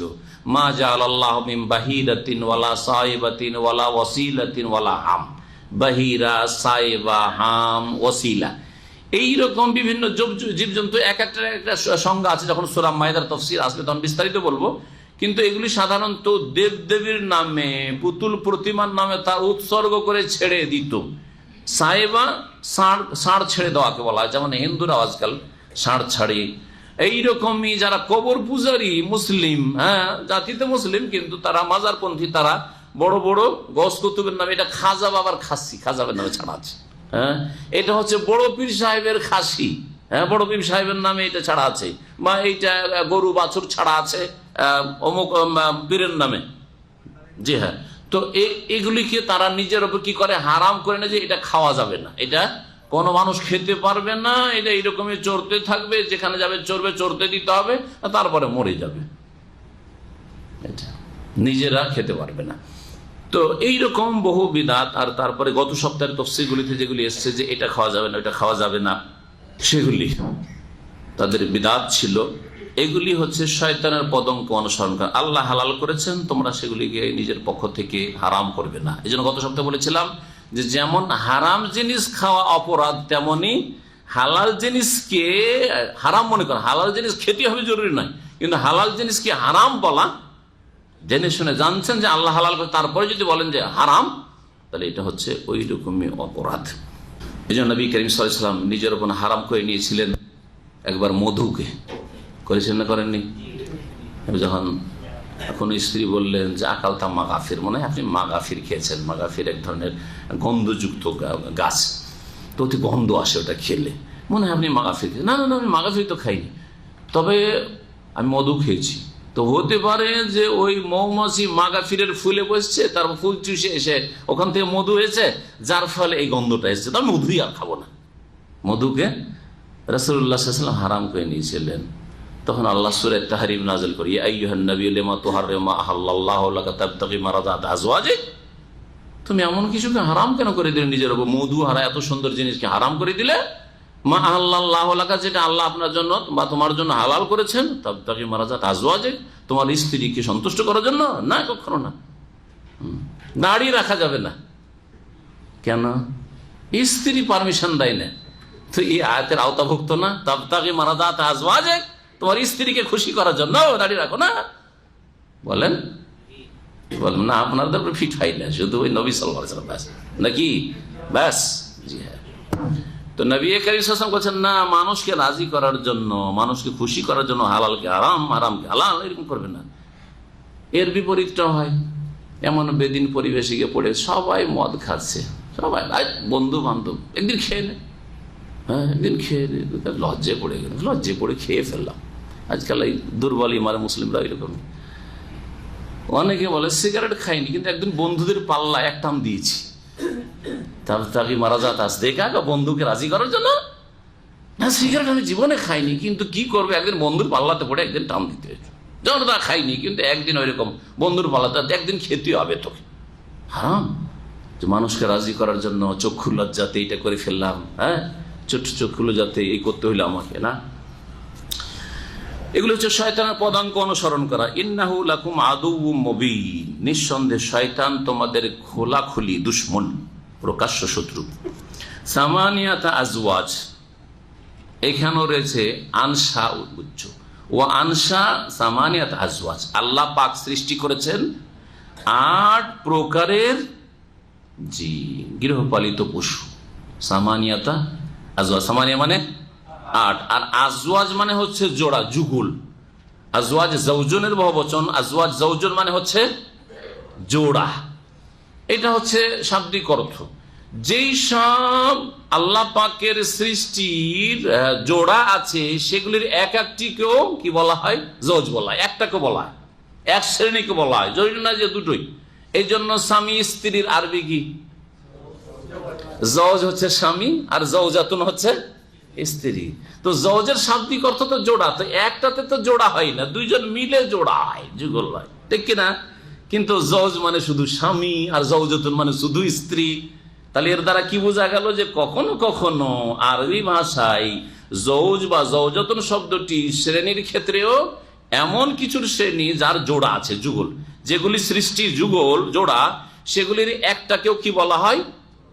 জওজ বলা হয়। যেমন আপনাকে আপনার স্ত্রীর জওজ বলা হচ্ছে, আর আপনার স্ত্রীকে আপনার জোড়া বলা হচ্ছে। সে আপনার জোড়া, আপনি তার জোড়া, জি হ্যাঁ, দুজন মিলে জোড়া তৈরি হয়েছে। তো আল্লাহ রাব্বুল আলামিন এখানে যে আজওয়াজ শব্দটি ব্যবহার করেছেন, এই দ্বিতীয় অর্থে, শ্রেণীর অর্থে, যুগলের অর্থে নাই। সামানিয়াত আজওয়াজ, আল্লাহ 8 প্রকারের 8 শ্রেণীর গবাদি পশু সৃষ্টি করেছেন এবং সেগুলিকে তোমাদের জন্য হালাল করেছেন, সেগুলি তোমাদের জন্য হালাল করেছেন। কি এখন দেখেন, নর মাদি মিলিয়ে, এখানে শুনে রাখেন প্রথমখানে, নর এবং মাদি মিলিয়ে 8 প্রকার, 4 প্রকার। যদি জোড়া করা যায় তাহলে 4 প্রকার, কিন্তু নর আর মাদি তাহলে 4 দুগুণে 8 হয়ে যায়। এই 8 প্রকারের গবাদি পশু আল্লাহ হালাল করেছেন এই আয়াত দ্বারা। ওর মধ্যে থেকে এই গরুটার অমুক জিনিস খাওয়া যাবে না, অমুক খাওয়া যাবে না, বকরির পেট থেকে এইটা খাওয়া যাবে না, ওইটা খাওয়া যাবে না, এগুলো হচ্ছে আরব মুশরিকদের অনুসরণ আর শয়তানের পদাঙ্ক অনুসরণ। জি, সুতরাং আমাদের দেশে এরকম ধারণা আছে, হ্যাঁ, যে খাসির কি খাওয়া যাবে না, কয়েকটা জিনিস, কয়টা জিনিস খাওয়া যায় না, কি জিজ্ঞেস করেছে গত সপ্তাহে মনে হয়। আমরা যেহেতু বেদাতে আকীদা রাখেন সে জানি না, কিন্তু আপনাদের বিভিন্ন অঞ্চলে আছে এগুলি। কয়টা জিনিস খাওয়া যাবে না? অন্ডকোষ খাওয়া যাবে না, হ্যাঁ, কি রগ, এইরকম মেলা কিছু থাকতে পারে। তো এইগুলি হচ্ছে আরো মুশরিকদের বিদাতের অনুকরণ আর শয়তানের পদাঙ্ক অনুকরণ। সামানেতে আজম, আল্লাহ বলছেন যে আল্লাহ সৃষ্টি করেছেন 8 শ্রেণীর গবাদি পশু। মিনাদ্দানে ইসনাইনে, মেষ থেকে, মেষ ভেড়া, সহজ ভাষায় ভেড়া দেখেছেন? ভেড়া ভেড়ি দেখেছেন না দেখেননি? চড়িয়েছেন কেউ? কে ছাগল চড়িয়েছেন? মাশাআল্লাহ, আছে তাহলে কিছু। হ্যাঁ আছে, আম্বিয়া রসুলগণ ছাগল চড়িয়েছেন। সুতরাং যদি আমি বলি যে ছাগল চড়িয়েছি তখন হাসার কথা নাকি? আমিও ছাগল চড়িয়েছি, জি, বেশি না, ও তো ছাগল বলে, কিন্তু আমার বাচ্চা ছাড়া কয়েকশো ছাগল চড়িয়েছে। আমার আব্বা বলেন যে আমাদের 400-500 করে ছাগল থাকতো আর চড়াইতে যেত। সকালে চড়িয়ে এসে প্রাইমারি স্কুল, বাপ বলছে আমার দাদা আগে চড়িয়ে আয় সকালে, তারপর স্কুল যাবি। এভাবে কষ্ট করে পড়েছে তারা। আর আজকাল নাস্তা করাইতে হবে উঠিয়ে ভোরে, তারপর নাস্তা বেঁধে দিতে হবে, তারপর আবার কয়েক টাকা দিতে হবে, হ্যাঁ, তারপরে পড়াইতে হবে, মোবাইল সাথে দিতে হবে, তারপরে স্কুল পাঠাইতে হবে, জি, খেলনা কিনে দিতে হবে, এইটা ডিমান্ড পুরা করতে, ওইটা ডিমান্ড পুরা করতে হবে, না হলে পড়ে দিব না, জি, হ্যাঁ, রেখে আসতে হবে এবার স্কুলের গেটে, জি হ্যাঁ, সুবহানাল্লাহ। আল্লাহর নিয়ামতের কদর করেন আজকালকার ছেলেরা। 8 শ্রেণীর আল্লাহ গবাদি পশু সৃষ্টি করেছেন। মিনাদ্দানে, মেষ হতে 2 রকম। 2 রকম কি? নর এবং মাদি, জি। অমিনাল মাঝে, মাঝ যখন বলবেন তখন শুধু ছাগল, মাঝ হচ্ছে বকরা অথবা বকরি। অমিনাল মাঝে, আর ছাগল থেকে আল্লাহ ইসনাইনে, 2 শ্রেণী তৈরি করেছেন, মানে নর এবং মাদি। তাহলে কয়টা হইলো? 4টা হয়ে গেল, ভেড়া ভেড়ি আর বকরা বকরি, জি হ্যাঁ। কুল, হে নবী বলো এই মক্কার মুশরিকদেরকে, আরব মুশরিক, আযাকারাইনে হারামা আমিল উনসায়াইনে, আল্লাহ কি 2 নরকে হারাম করেছেন নাকি 2 মাদিকে হারাম করেছেন? কোনটাই হারাম করেননি। নর খাওয়াও জায়েজ আর মাদি খাওয়াও জায়েজ। আম্মাশতামালাত আলাইহি আরহামুল উনসায়াইন, নাকি ওই সবকে হারাম করেছেন যা 2 মাদির গর্ভে রয়েছে। ইস্তামালা মানে শামিল থাকা, শামিল থেকে, শামিল শব্দটি আমরা ব্যবহার করি, এইটা এতে শামিল, আমি এটা শামিল করে নিচ্ছি, এই শব্দগুলি ব্যবহার করি, ওখান থেকে ইস্তামালা, ইস্তামাল, ইস্তেমাল, ইস্তেমাল, জি। তো আমিস্তামালাত আলাইহি আরহামুল উনসাইন, আরহাম রাহিমের বহুবচন, রাহিম জরায়ু, গর্ভ। 2 মাদির গর্ভে যা রয়েছে তাকে কি আল্লাহ হারাম করেছেন? অর্থাৎ যে পেটে বাচ্চা, হ্যাঁ, গর্ভধারণ করে আছে, হ্যাঁ, গবাদি পশু, বকরি অথবা ভেড়ি, সেটা কি আল্লাহ হারাম করেছেন? না, হারাম করেননি। কিন্তু গত সপ্তাহের তাফসিরে আছে যে ওইটা যদি মরা হয় তাহলে মহিলা খেতে পারবে, জীবিত হইলে খেতে পারবে না, এসব আছে না? এগুলো মক্কার মুশরিকদের বিদাত ছিল, মুশরিকদের মধ্যে বিদাত। তাহলে বিদাত, ধর্মের নামে নতুন কাজ আবিষ্কার করা, এইটা কি আম্বিয়া রসুলের সুন্নাত না এটা কাফের মুশরিকদের সুন্নাত? কাফের মুশরিকদের তরিকা, আদর্শ, ভালো করে শুনে রাখেন। সুতরাং বিদাত বর্জিত, কুল্লু বিদাতিন দালালা। ধর্মের না প্রত্যেক নতুন কাজ হচ্ছে ভ্রষ্টতা, গুমরাহি, আর প্রত্যেক গুমরাহির পরিণাম হচ্ছে জাহান্নাম। ভালো করে শুনে রাখেন। আল্লাহ পাক বলছেন, নব্বিউনি বিউলমিন, তোমরা আমাকে জানাও তোমাদের জ্ঞানের জানার মাধ্যমে, তোমাদের জ্ঞান দ্বারা, মানে দলিল সহ জানা, ইন কুনতুম সাদিকিন, তোমরা যদি সত্যবাদী হও, যে কোনটা আল্লাহ হারাম করেছে, নর হারাম না মাদি হারাম, না মাদির পেটে যা আছে তা হারাম, কোনটাই হারাম না, যা হালাল করেছেন হালাল গবাদি পশু। ওয়ামিনাল ইবলিস নাইনি, আর উটের মধ্যে আল্লাহ সৃষ্টি করেছেন, ও আনসা, উটের মধ্যে আল্লাহ সৃষ্টি করেছেন ইসনাইন, 2 রকম, মানে নর এবং মাদি, উট এবং স্ত্রী। ওয়ামিনাল বাকার ইসনাইনি, আর গরুর মধ্যে আল্লাহ 2 রকম সৃষ্টি করেছেন, হ্যাঁ, কি নর এবং মাদি, হ্যাঁ, জি। কুল, হে নবী বলো, আযাকারাইনে হারামা, আল্লাহ কি 2 নরকে হারাম করেছেন, আম উনসায়াইনে, নাকি 2 মাদিকে হারাম করেছেন? না, কোনটাই হারাম না, হ্যাঁ। উটের মাদিও হারাম নয় আর গরুর মাদিও হারাম নয়, উটের নর হারাম নয় আর গরুর নর হারাম নয়। আম্মাশতামালাত আলাইহি আরহামুল উনসায়াইন, নাকি 2 মাদির, অর্থাৎ উট, মাদি উট এবং মাদি গরুর গর্ভে যা কিছু রয়েছে তাকে আল্লাহ হারাম করেছেন? না, সেটাও হারাম করেননি। পেটে যে বাচ্চা আছে, তাহলে গরুর পেটে যদি বাচ্চা থাকে অথবা উটের পেটে বাচ্চা থাকে, সেটা হালাল না হারাম? হালাল। এখন সেটা ভূমিষ্ঠ হওয়ার পরে বা একটা গরু জবাই করলে পেটে বাচ্চা পাওয়া গেল, সেটা জবাই করতে হবে না হবে না, এটা ফকাহাদের ইখতিলাফ আছে, সেই ইখতিলাফের মাসলায় ঢুকছি না, কারণ আমি ফেকার ক্লাস করছি না, অত লম্বা করতে যাচ্ছি। কিন্তু সেটা হালাল, সেটা হচ্ছে হালাল। হালাল মানে খেতে হবে নাকি? কারো যদি রুচি না হয়, গরু কোরবানিতে জবাই করলেন, আমাদের দেশে এরকম হয়, কোরবানিতে গাভী জবাই করলেন, পেটে বাচ্চা, ওর আমরা দেখেছি।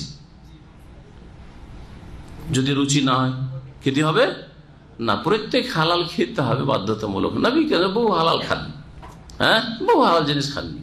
চাউল ভাত হালাল কিনা? প্রধান খাদ্য সারা পৃথিবীর অধিকাংশ লোকের।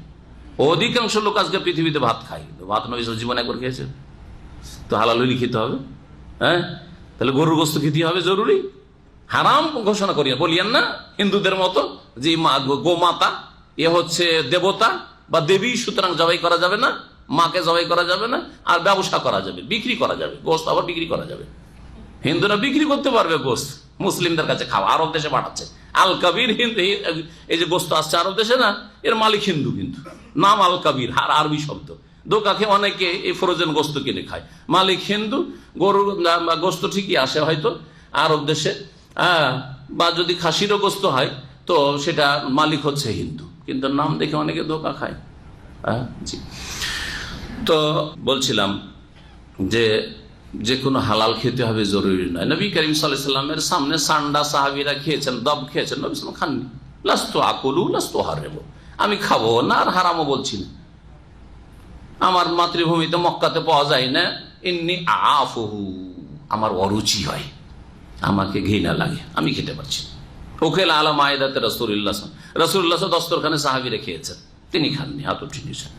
আম্মাশতামালাত আলিহার হামলুল সাইল, এগুলিকে আল্লাহ কোনটি হারাম করেননি। আম কুনতুম শুহাদা, আচ্ছা বলো তো তোমরা যে এইসব বিদাতি ধারণা রাখো আর বলো এইটা হালাল এইটা হারাম, এইসব ভাগ করেছো মক্কার মুশরিকদের, আল্লাহ বলছেন তোমরা কি সেখানে উপস্থিত ছিলে?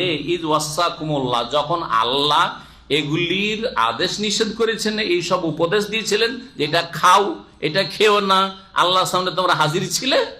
হ্যাঁ, তোমরা সাক্ষী দিতে পারবে যে আল্লাহর কাছ থেকে শুনেছি যেটা খাওয়া যাবে না, এটা খাওয়া যাবে না। ফামান আযলামু মিম্মান ইফতারা আলাল্লাহি কাযিবা, ওর চাইতে বড় জালেম কে হইতে পারে যে আল্লাহ সম্পর্কে মিথ্যা রচনা করে। লিউযিল্লান নাসা বিগাইরি ইলম, যাতে করে না জেনে মানব জাতিকে পথভ্রষ্ট করে। তাহলে যারা না জেনে অনুমান ভিত্তিক ফতোয়া দেয়, এটা হালাল এটা হারাম, এটা চলবে এটা চলবে না, এটা সুন্নাত এটা বেদাত, এরা এই আয়াতের আওতাভুক্ত সবচেয়ে বড় জালেম। এই জন্য ফতোয়া দেওয়াটা বড়ই রিস্কি কাজ, ঝুঁকিপূর্ণ কাজ। আল্লাহ পাক রব্বুল আলামিনের দ্বীন সম্পর্কে জ্ঞানের ভিত্তিতে বলতে হবে। ইন্নাল্লাহা লা ইয়াহদিল কওমাল যালিমিন, নিঃসন্দেহে আল্লাহ জালেম সম্প্রদায়কে সঠিক পথ প্রদর্শন করেন না। তারপরে মহান আল্লাহ ইরশাদ করেছেন, কুল, হে নবী বলে দাও যে মক্কার মুশরিকরা যে তাদের বেদাতি ধারণায় বিভিন্ন জিনিসকে নিজেদের উপর হারাম করে নিয়েছিল, বা ইহুদিরাও বেশ কিছু জিনিসকে হারাম করে নিয়েছিল, এগুলি তাদের ভ্রান্ত ধারণা। কোরআনের বিধানে এগুলি কোনটি হারাম নয়, বরং এগুলি হালাল। এগুলি হচ্ছে হালাল। কি হারাম? প্রাথমিক পর্যায়ে যা হারাম করা হয়েছিল সূরা আনামে তা এই আয়াতে উল্লেখ করা হয়েছে। কি হারাম শোনেন। কুল, হে নবী বলে দাও, লা আজিদু ফীমা উহিয়া ইলাইয়া, আমার প্রতি যে বিধান ওহী করা হয়েছে তাতে আমি পাই না মুহাররামান, কোনো কিছু হারাম, আলা তাইমিন, ভক্ষণকারীর ওপর, আহারকারী যে আহার করবে তার ওপর কোনো কিছুকে হারাম পাই না। ইয়াতামু, যে আহার করবে, ইল্লা ইয়াকুনা মাইতা, তবে যদি মৃত জীবজন্তু হয়, গবাদি পশু কিন্তু মৃত, মরে গেছে, মুরগি মরে গেছে, তারপরে কি করলেন? মরে যাওয়ার পরে জবাই করলেন, অথবা মরে যাওয়ার পরে সেটাকে খেয়ে নিলেন, হারাম। এইরকমই গরু হোক, ছাগল হোক, উট হোক, মরে গেছে, তারপরে জবাই করলেও খাওয়া হারাম, জবাই না করলেও হারাম মরে যাওয়ার পরে, আর জবাই করলেও হারাম, জবাই করলেও হারাম, জবাই না করলেও হারাম। মেইতা, এক কথায় মুর্দা, যেসব জীব জন্তু গবাদি পশু খাওয়া হালাল যদি মরে যায় জবাইয়ের পূর্বে, তাহলে সেটা খাওয়া হারাম, এটাকে মেইতা মুর্দা বলা। আও দামান মাসফুহান, অথবা বহমান, প্রবাহমান কি রক্ত। তাহলে বোঝা গেল আল্লাহ সব রক্তকে হারাম করেননি, দামানের সাথে কি লাগিয়েছেন? মাসফুহান, এমন রক্ত যেই রক্ত বহিতে থাকে, বহে যায়, শুধু রক্ত আছে, রক্ত খেয়ে নিলেন, হারাম, রক্ত হারাম। রক্ত এখনো ঝরঝর করে বইছে গোস্ত থেকে, আর গোস্ত চিবিয়ে খেতে লাগলেন, হারাম। অথবা রক্ত সহ রক্তটাকে ধরে রেখে গোস্তকে লাল করার জন্য গোস্ত দিয়ে দিলেন যে রান্না করি, একসাথে রান্না করলেন, যে ঝোলের কাজ হয়ে যাবে, হারাম।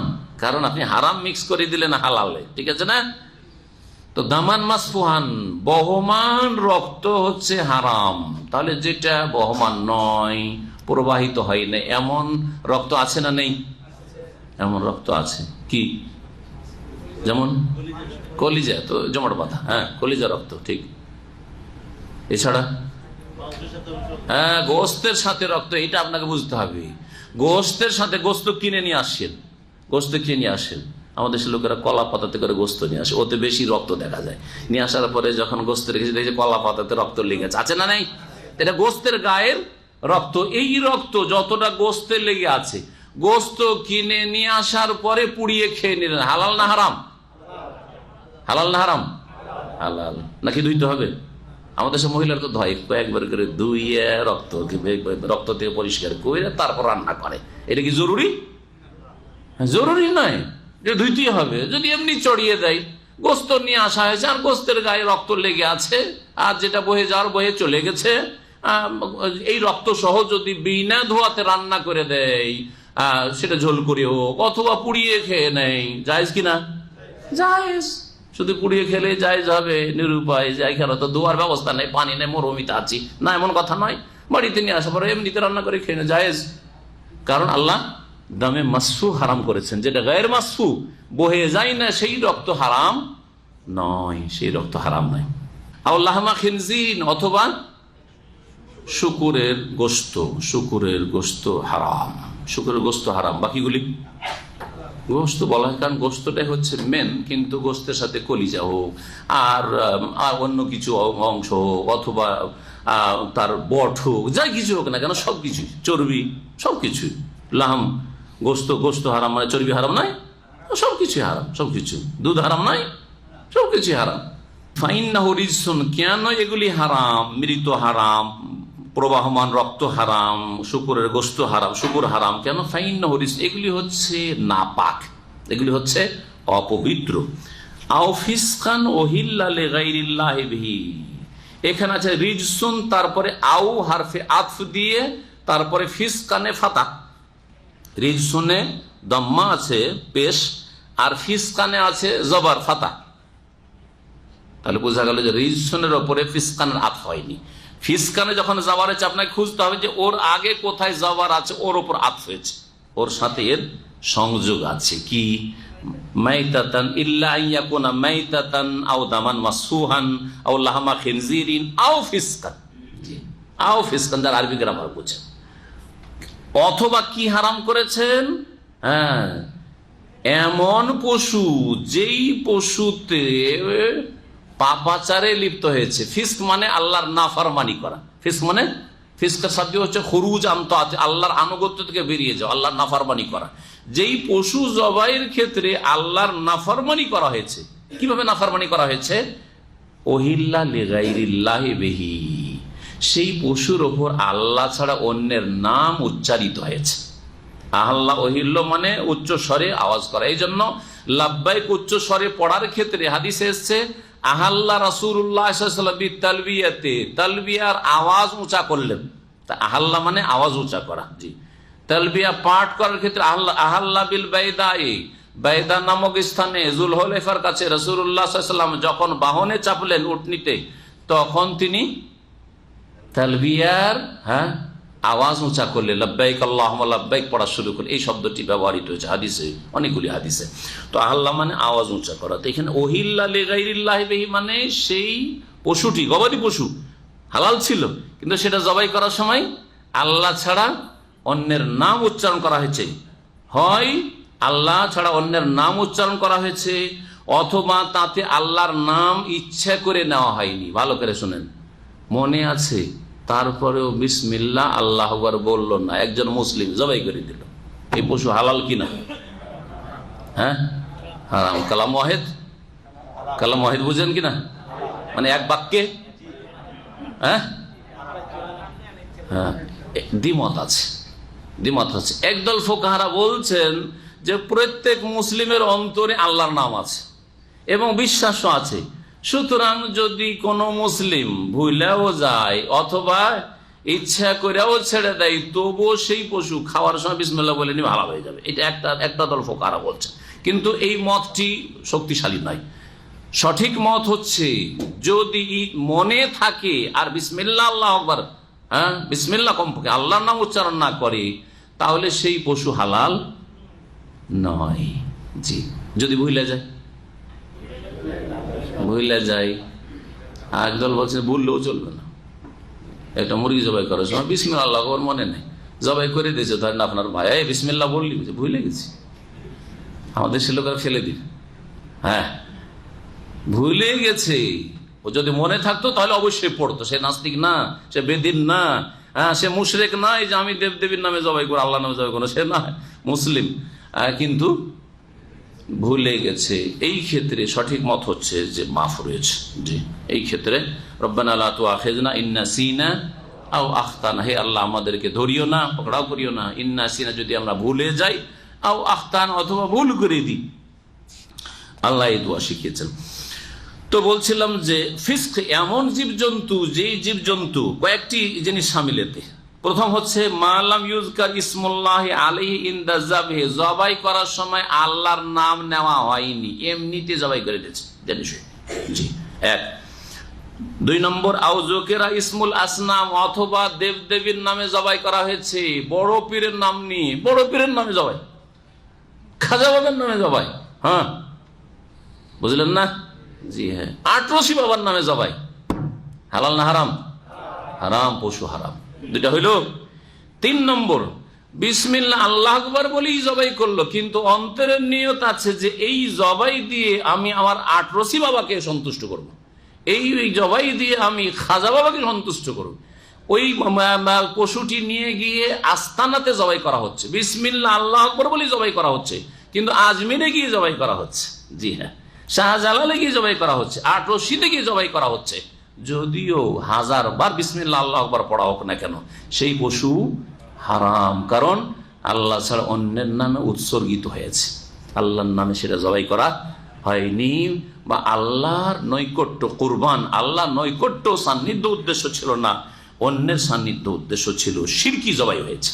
জি, এইটা আউতরিকা লিগাইরিল্লাহ, অথবা সেই পশুটি আল্লাহ ছাড়া অন্যের নামে ছেড়ে দেওয়া হয়েছে, যেমন ষাঁড় ছেড়ে দিয়েছে, হ্যাঁ কিসের নামে? খাজা বাবার নামে, এটা ষাঁড়, বড় পীর সাহেবের এটি ষাঁড়, যে এই খাসিটা বড় পীর সাহেবের নামে ছেড়ে দিচ্ছি, তো সেটাও মাজারের নামে ছেড়ে দিচ্ছি, কোন দেবদেবীর নামে ছেড়ে দেওয়া হয়েছে, এগুলি হচ্ছে হারাম। ফামানি তুররা গায়রা বাগিন ওয়ালা আদ, অতঃপর কেউ যদি নিরুপায় হয়ে যায়, এমন নিরুপায় হয়ে গেছে যে এখন হারাম না খেলে বাঁচছে না, গায়রা বাগিন ওয়ালা আদ, কিন্তু সেই ক্ষেত্রে সে বা গায়রা বাগিন এমন তলাশ নয়, বাগা এবগা মানে হচ্ছে তলাশ করা, এই জন্য আরবিরা এখন ইস্তবগা বলে, মানে কি চাও তুমি, বলে না? জি হ্যাঁ।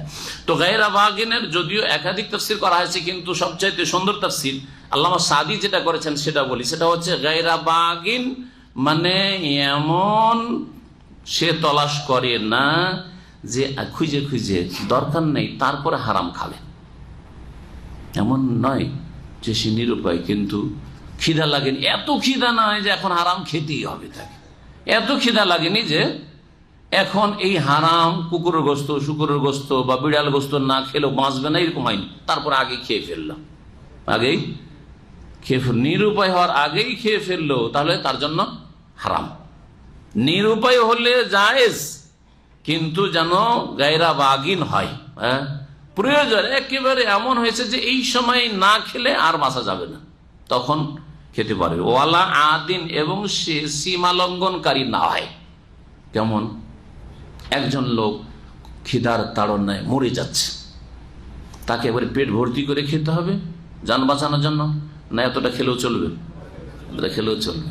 তো যতটা খেয়ে বেঁচে যেতে পারে, আর বুঝতে পারছে যে এরপর আমি কিছুক্ষণের মধ্যেই আশা করি হালাল কিছু খাদ্য পেয়ে যাব, সুতরাং ওই ক্ষেত্রে এতটা খেয়ে যান, অল্প খেয়ে যান বাঁচিয়ে নেওয়াই এতটা তার জন্য বৈধ।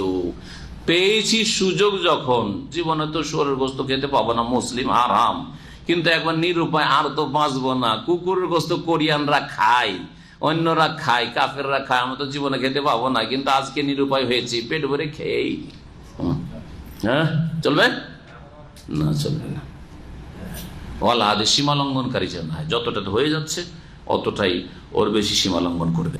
ফাইন্না রব্বাকা গফুরুর রহিম, নিঃসন্দেহে তোমার প্রতিপালক বড়ই মার্জনাকারী, বড় দয়ালু। কার ওপর? বড় দয়ালু এবং বড় মার্জনাকারী, যে নিরুপায় হয়ে প্রয়োজন মাফিক যতটা একবারে জরুরি ছিল ততটাই খেয়েছে, তার জন্য। ওয়ালাল্লাযিনা হাদু হাররামনা কুল্লাযি যফর, আল্লাহ পাক এখানে ইহুদিদের কথা বলছেন। ইহুদিদের বদমাইশির কারণে, ইহুদিদের নাফরমানির কারণে তাদের ওপর আল্লাহ পাক রব্বুল আলামিন কিছু জিনিস হারাম করে দিয়েছিলেন। আল্লাহ পাক তাই এখানে উল্লেখ করছেন। এই আয়াতে তাফসীর শুরু করার আগের আয়াত সম্পর্কে কিছু কথা বলি। এই আয়াতটা যেভাবে তাফসীর করলাম, এতেই যদি থেকে যায় তাহলে মনে হবে যে আর কিছু হারাম নেই, তাই না? কয়টা জিনিস হারাম এখানে বলা হয়েছে? মৃত আর প্রবাহমান রক্ত, শুকরের গোস্ত, আর যদি আল্লাহ ছাড়া অন্যের নামে জবাই করা হয় বা উৎসর্গ করা হয়, যেগুলি ব্যাখ্যা কয়েকটা বললাম। হ্যাঁ, তাহলে গাধার গোস্ত, খচ্চরের গোস্ত, হ্যাঁ, তারপরে হিংস্র পশু, হ্যাঁ, পায়ে ধরে খায়, এইরকম পাখি, ঠিক না? তো অনেক কিছু আছে নখ দিয়ে খায়, যে আছে না নেই? এগুলি হালাল না হারাম? হারাম। এটা ছিল প্রাথমিক বিধান। একটা ব্যাখ্যা হচ্ছে যে মক্কি জীবনে এতটুকু হারাম করা হয়েছিল। মক্কি জীবনে কি করা হয়েছিল? এতটুকু হারাম করা হয়েছিল। তারপরে ধীরে ধীরে দিন ইসলাম বিধিবিধান তাদাররুজের সাথে আস্তে আস্তে এসছে, পরে এগুলির সংযোজন হয়েছে যে এগুলি হারাম, এগুলি হারাম, এগুলি হারাম। বিস্তারিত যেমন সূরা মায়েদায় আল্লাহ পাক রব্বুল আলামিন কিছু আরো অতিরিক্ত বর্ণনা করেছেন। সূরা মায়েদার আয়াত নম্বর 3-এ, হুররিমাত আলাইকুমুল মাইতাতু ওয়াদ-দামু ওয়াল লাহমুল খিনজিরি ওয়া মা উহিল্লা লিগাইরিল্লাহি বিহি ওয়াল মুনখানিকাতু ওয়াল মাওকুযাতু ওয়াল মুতারাদ্দিয়াতু ওয়ান নাতিহাতু ওয়া মা আকালাস সাবু ইল্লা মা যাক্কাইতু মা যুবিহা আলান নুসব। এই 10টা উল্লেখ করেছেন, বিভিন্ন রকম জীবজন্তু উল্লেখ করেছেন। এগুলি ব্যাখ্যা পড়ে নেবেন আপনার তাফসীর বা সূরা মায়েদা আসবে তখন বিস্তারিত আলোচনা আসবে। এছাড়াও নবী করিম সাল্লাল্লাহু আলাইহি সাল্লাম পশুর ক্ষেত্রে একটি নীতিমালা, হালাল হারামের ক্ষেত্রে একটি নীতিমালা নির্ধারণ করেছেন। পাখির হালাল হারামের ক্ষেত্রে একটি নীতিমালা নির্ধারণ করেছেন। এই মর্মে সহিহ মুসলিম হাদিস রয়েছে, সহিহ বুখারী তার একটা অংশ রয়েছে, কুল্লু জি নাবি মিনাস সিবাই ফাআকলুহু হারাম ওয়া কুল্লু জি মিখলাবিন মিনাত তায়র।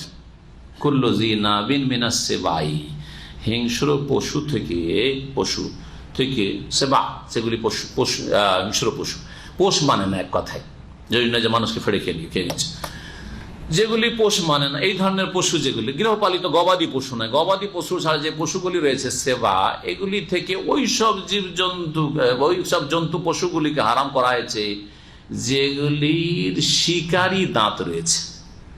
জি নাব, জি মানে বিশিষ্ট, আর নাব মানে হচ্ছে শিকারী দাঁত। এই যে খাড়া খাড়া দাঁত, এই লম্বা দাঁত থাকে কুকুরের, দেখবেন খাড়া দাঁত লম্বা দাঁত আছে, হ্যাঁ, এটাকে শিকারী দাঁত নাব বলা হয়েছে। এই দাঁতকে বিড়ালের আছে, হ্যাঁ, শৃগালের আছে, হ্যাঁ, এরকম বাঘের আছে, ইত্যাদি ইত্যাদি। এগুলি হচ্ছে হ্যাঁ কিসের আছে? মানুষকে ওই জন্য, মানুষকে সম্মানের জন্য হারাম করা হয়েছে। মানুষের ওই শিকারী দাঁত, মানুষ শিকার করে বেড়ায় নাকি? আর এক মুফতি মুশকিল, মানুষকে বলে দিল জি নাব না, মানুষকে সম্মানের জন্য, তাকরিমাতান, তাকরিমের জন্য হারাম করা হয়েছে। মানুষের গোশত কি জন্য হারাম? ওয়ালাকাদ কাররামনা বানি আদম, আদম সন্তানকে আল্লাহ সম্মানিত করেছেন, সুতরাং মানুষের সম্মানার্থে মানুষের গোশত হারাম। কিন্তু সেবা, যেসব জীবজন্তু রয়েছে সেগুলি হারাম কিসের জন্য? নীতিমালা হচ্ছে যদি শিকারী দাঁত থাকে তাহলে। আর পাখি জগৎ থেকে এমন পাখিকে হারাম করা হয়েছে যেই পাখি নখ বিশিষ্ট, মেখলাব নখ দিয়ে শিকার করে, এমন পাখিকে কি করা হয়েছে? হারাম করা হয়েছে। তাহলে যেসব পাখি মুখে ঠোঁটে ধরে খায় সেসব পাখি হালাল। বহু পাখি হালাল আছে, আমরা খাই না। বহু পাখি এরকম হালাল আছে, কিন্তু খায় না। কয়টা পাখি মানুষ খায়? পায়রা খায়, কবুতর খায়, মুরগি খায়, হাঁস খায়, কয়েকটি জিনিস খায়। আর কি খায়? আর 2-4টা এরকম কিছু খায় হয়তো। এগুলি পরে সংযোজন হয়েছে। এটা হচ্ছে একটা তাফসির। আর একটা তাফসির হচ্ছে যে এই আয়াতের কুল্লা আজেদ, আয়াত নম্বর 145, এই আয়াতের সম্পর্ক এই গত সপ্তাহের তাফসিরের যে আয়াতগুলি গেছে এগুলির সাথে মক্কার মুশরিকরা বিভিন্ন জিনিসকে যে হারাম করে নিয়েছিল তার খণ্ডনের জন্য, যে দেখো এই কয়টা জিনিস ছাড়া আর কিছু শরীয়তে হারাম পাচ্ছি না, যেগুলিকে তোমরা হারাম ধারণা করো, কল্পনা করো, ওইগুলো তোমাদের হারাম নয়, আসলে ওগুলো তোমাদের কল্পিত কথা, মন গড়া কথা, বিদাতি কথা। এই জন্য আল্লাহ পাক এখানে হাসরের সাথে লা আজাদু ফিমা উহিয়া ইলাইয়া মুহাররামান, আমার কাছে যা ওহী করা হয়েছে তাতে এই কয়টা জিনিস ছাড়া আর কোনো কিছু হারাম পাচ্ছি না বলা হয়েছে। এক কথায় যারা বলেছেন যে পরের গুলি তাতে সংযোজন করা হয়েছে, তারা বলছে এই আয়াতের কে মানসুখ বলা যায়। মানসুখ মানে পুরোপুরি নয়, এই বিধানগুলো আছে কিন্তু এতে আর কিছু কি করা হয়েছে, অ্যাড করা হয়েছে, সংযোজন করা হয়েছে। ওয়ালাল্লাযিনা হাদু, এরপরে চলেন ওই সব লোকদের ওপর হারাম করা হয়েছে যারা ইহুদি হয়েছে। হাদু, তাহলে বোঝা গেল যে ইহুদিরাকে আল্লাহ তাদের নাম ইহুদি বলেনি, তারা নিজেরা নিজেদেরকে ইহুদির নাম বলে আখ্যায়িত করেছে। ইহুদির নামটি আল্লাহর দেওয়া নয়। এইরকমই খ্রিস্টান নামটি নাসারা, নাসরানি, এই নামটি আল্লাহর দেওয়া নয়। এটা মজার কথা, ভালো করে, কারণ আল্লাহ কোরআনে বলছে আল্লাযিনা কালু ইন্না নাসারা, যারা বলেছিল যে আমরা হচ্ছে নাসারা, আল্লাহ এই কথা বললেন না যে আমি ওদেরকে নাসারা নাম দিয়েছি, বরং আল্লাহ বলছেন ওয়াসাম্মাকুমুল মুসলিমিন, আল্লাহ তোমাদের নাম মুসলিম বলেছেন, মিন কাবলু, এর পূর্বে, ওয়াফি হাজা, আগেও মুসলিম বলেছিলাম আর এখনো মুসলিম। আম্বিয়া রাসূলগণের যত অনুসারীরা ছিল যুগে যুগে সকলের নাম আল্লাহ কি দিয়েছেন? মুসলিমিন। তাহলে ঈসা আলাইহিস সালামের সঠিক অনুসারী যারা, তারা হচ্ছে মুসলিম। ইসলাম আসার পূর্বে সঠিক আকীদায় যদি থেকে থাকে, সহিহ আকীদায় থেকে থাকে, তৃতীয়বাদের গুমরাহির শিকার না হয়, ভ্রান্ত ধর্মের শিকার না হয়, ধর্মকে বিকৃত না করে থাকে, তাহলে তারা ছিল মুসলিম। মুসা আলাইহিস সালামের উম্মত সকলেই হচ্ছে মুসলিম, এবং নিজেও মুসা আলাইহিস সালাম মুসলিম।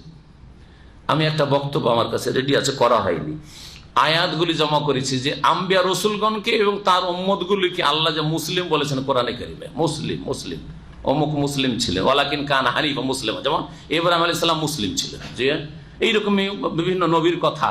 আর তারপরে নবীর অনুসারীর কথা, বিলকিস আসছে, ও আসলাম তো মা সুলাইমান, ইসলাম কবুল করলাম, ইসলাম নাই, ওয়াতুনি মুসলিমিন, চিঠিতে কি ছিল, মুসলিম হয়ে আইসো। বিলকিসকে বলছে তুমি ইসলাম কবুল করে এসো, মুসলিম হয়ে আইসো। তাহলে বিলকিস কি হয়েছিল? সুলাইমান আলাইহিস সালামের হাতে এসে ইসলাম গ্রহণ করেছিল। জি হ্যাঁ, তা আল্লাহর দিন আসলে ইসলাম। আদম আলাইহিস সালামকে আল্লাহ যখন পাঠিয়েছেন তখন থেকে তারও দিন ইসলাম ছিল। নূহ আলাইহিস সালামের নিয়ে আসা দিনও ইসলাম ছিল, ইদ্রিস আলাইহিস সালামের ইসলাম ছিল, বুঝা গেছে, ইব্রাহিম আলাইহিস সালামের দিনও ইসলাম ছিল, দাউদ আলাইহিস সালামের দিনও ইসলাম ছিল, মুসা আলাইহিস সালামের দিনও ইসলাম, ঈসা আলাইহিস সালামের দিনও ইসলাম, আর মুহাম্মদুর রাসূলুল্লাহ সাল্লাল্লাহু আলাইহি ওয়াসাল্লামের নিয়ে আসা দিনও হচ্ছে ইসলাম। এটা হচ্ছে নিউ এডিশন, লাস্ট এডিশন, সর্বশেষ আল্লাহর আসমানি বিধান। সুতরাং নিউ এডিশন আসার পরে ওল্ড এডিশন দিয়ে চলবে না।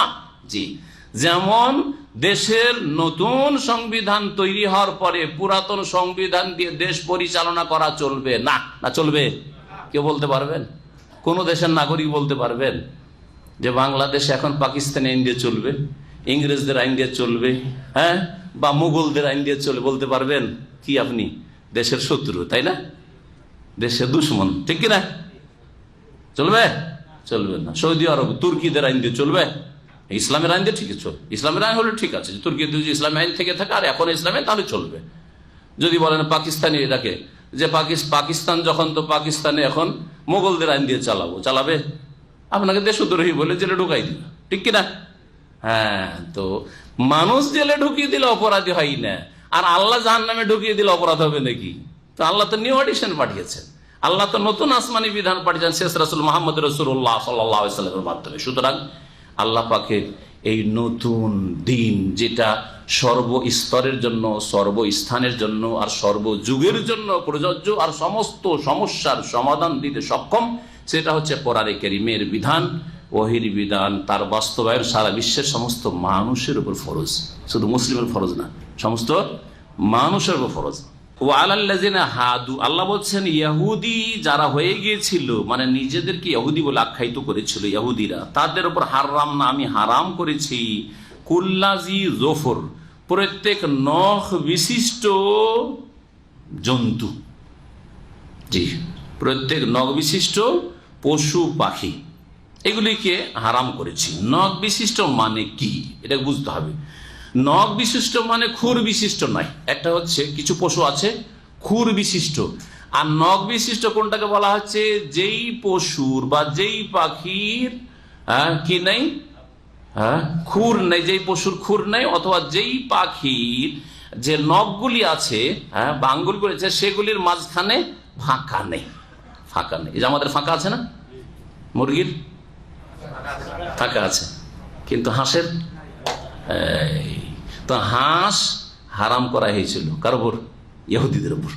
হাঁসকে কি করা হয়েছিল, হাঁসের দেখবেন যে ওই যে নখের মাঝখানে ফাঁকা নেই, ওখানে একটা চামড়া আছে, আছে না নাই, তো হাঁস হারাম করা হয়েছিল তাদের উপর।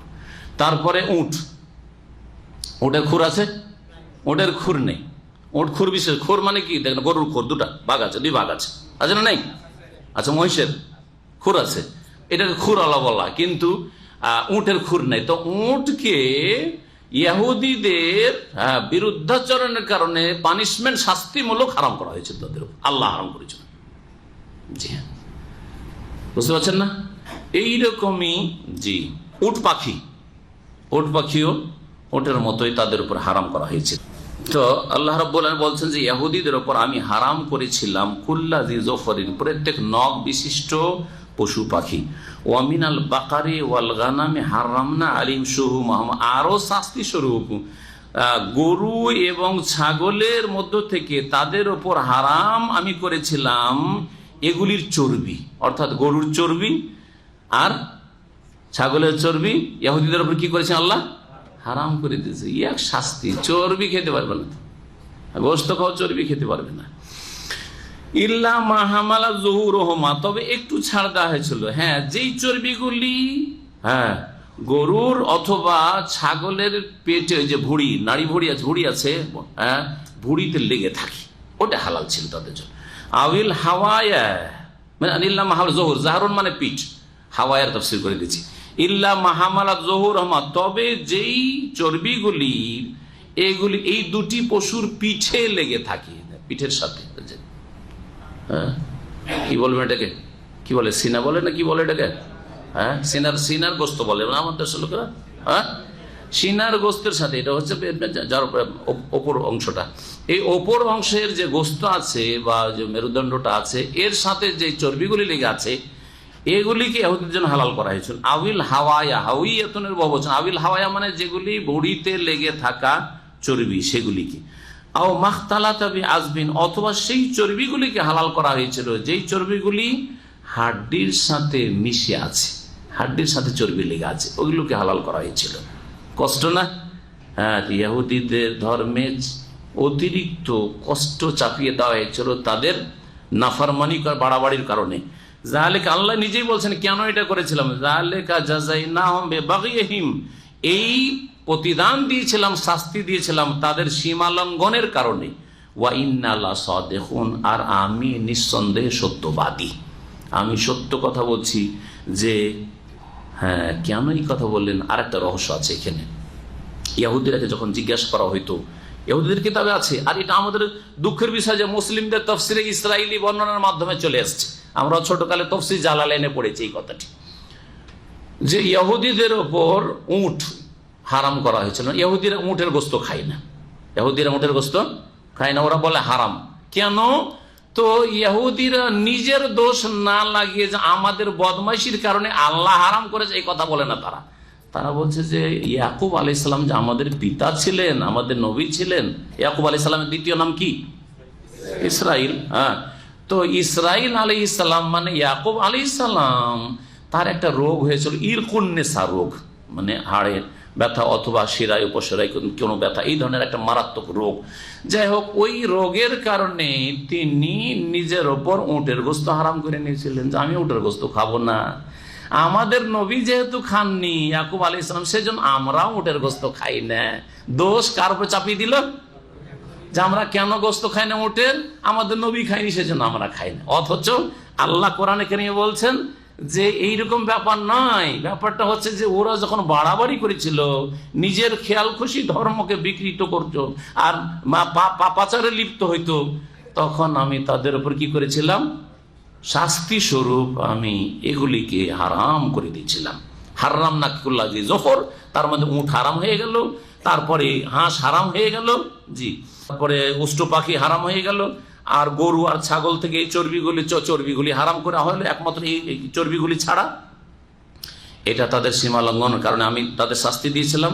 আর এই যে কথা বলছি আমি, এটা আমি সত্যবাদী, তারা সত্যবাদী নয় যে ইয়াকুব আলাইহিস সালাম নিজের উপর হারাম করেছিলেন।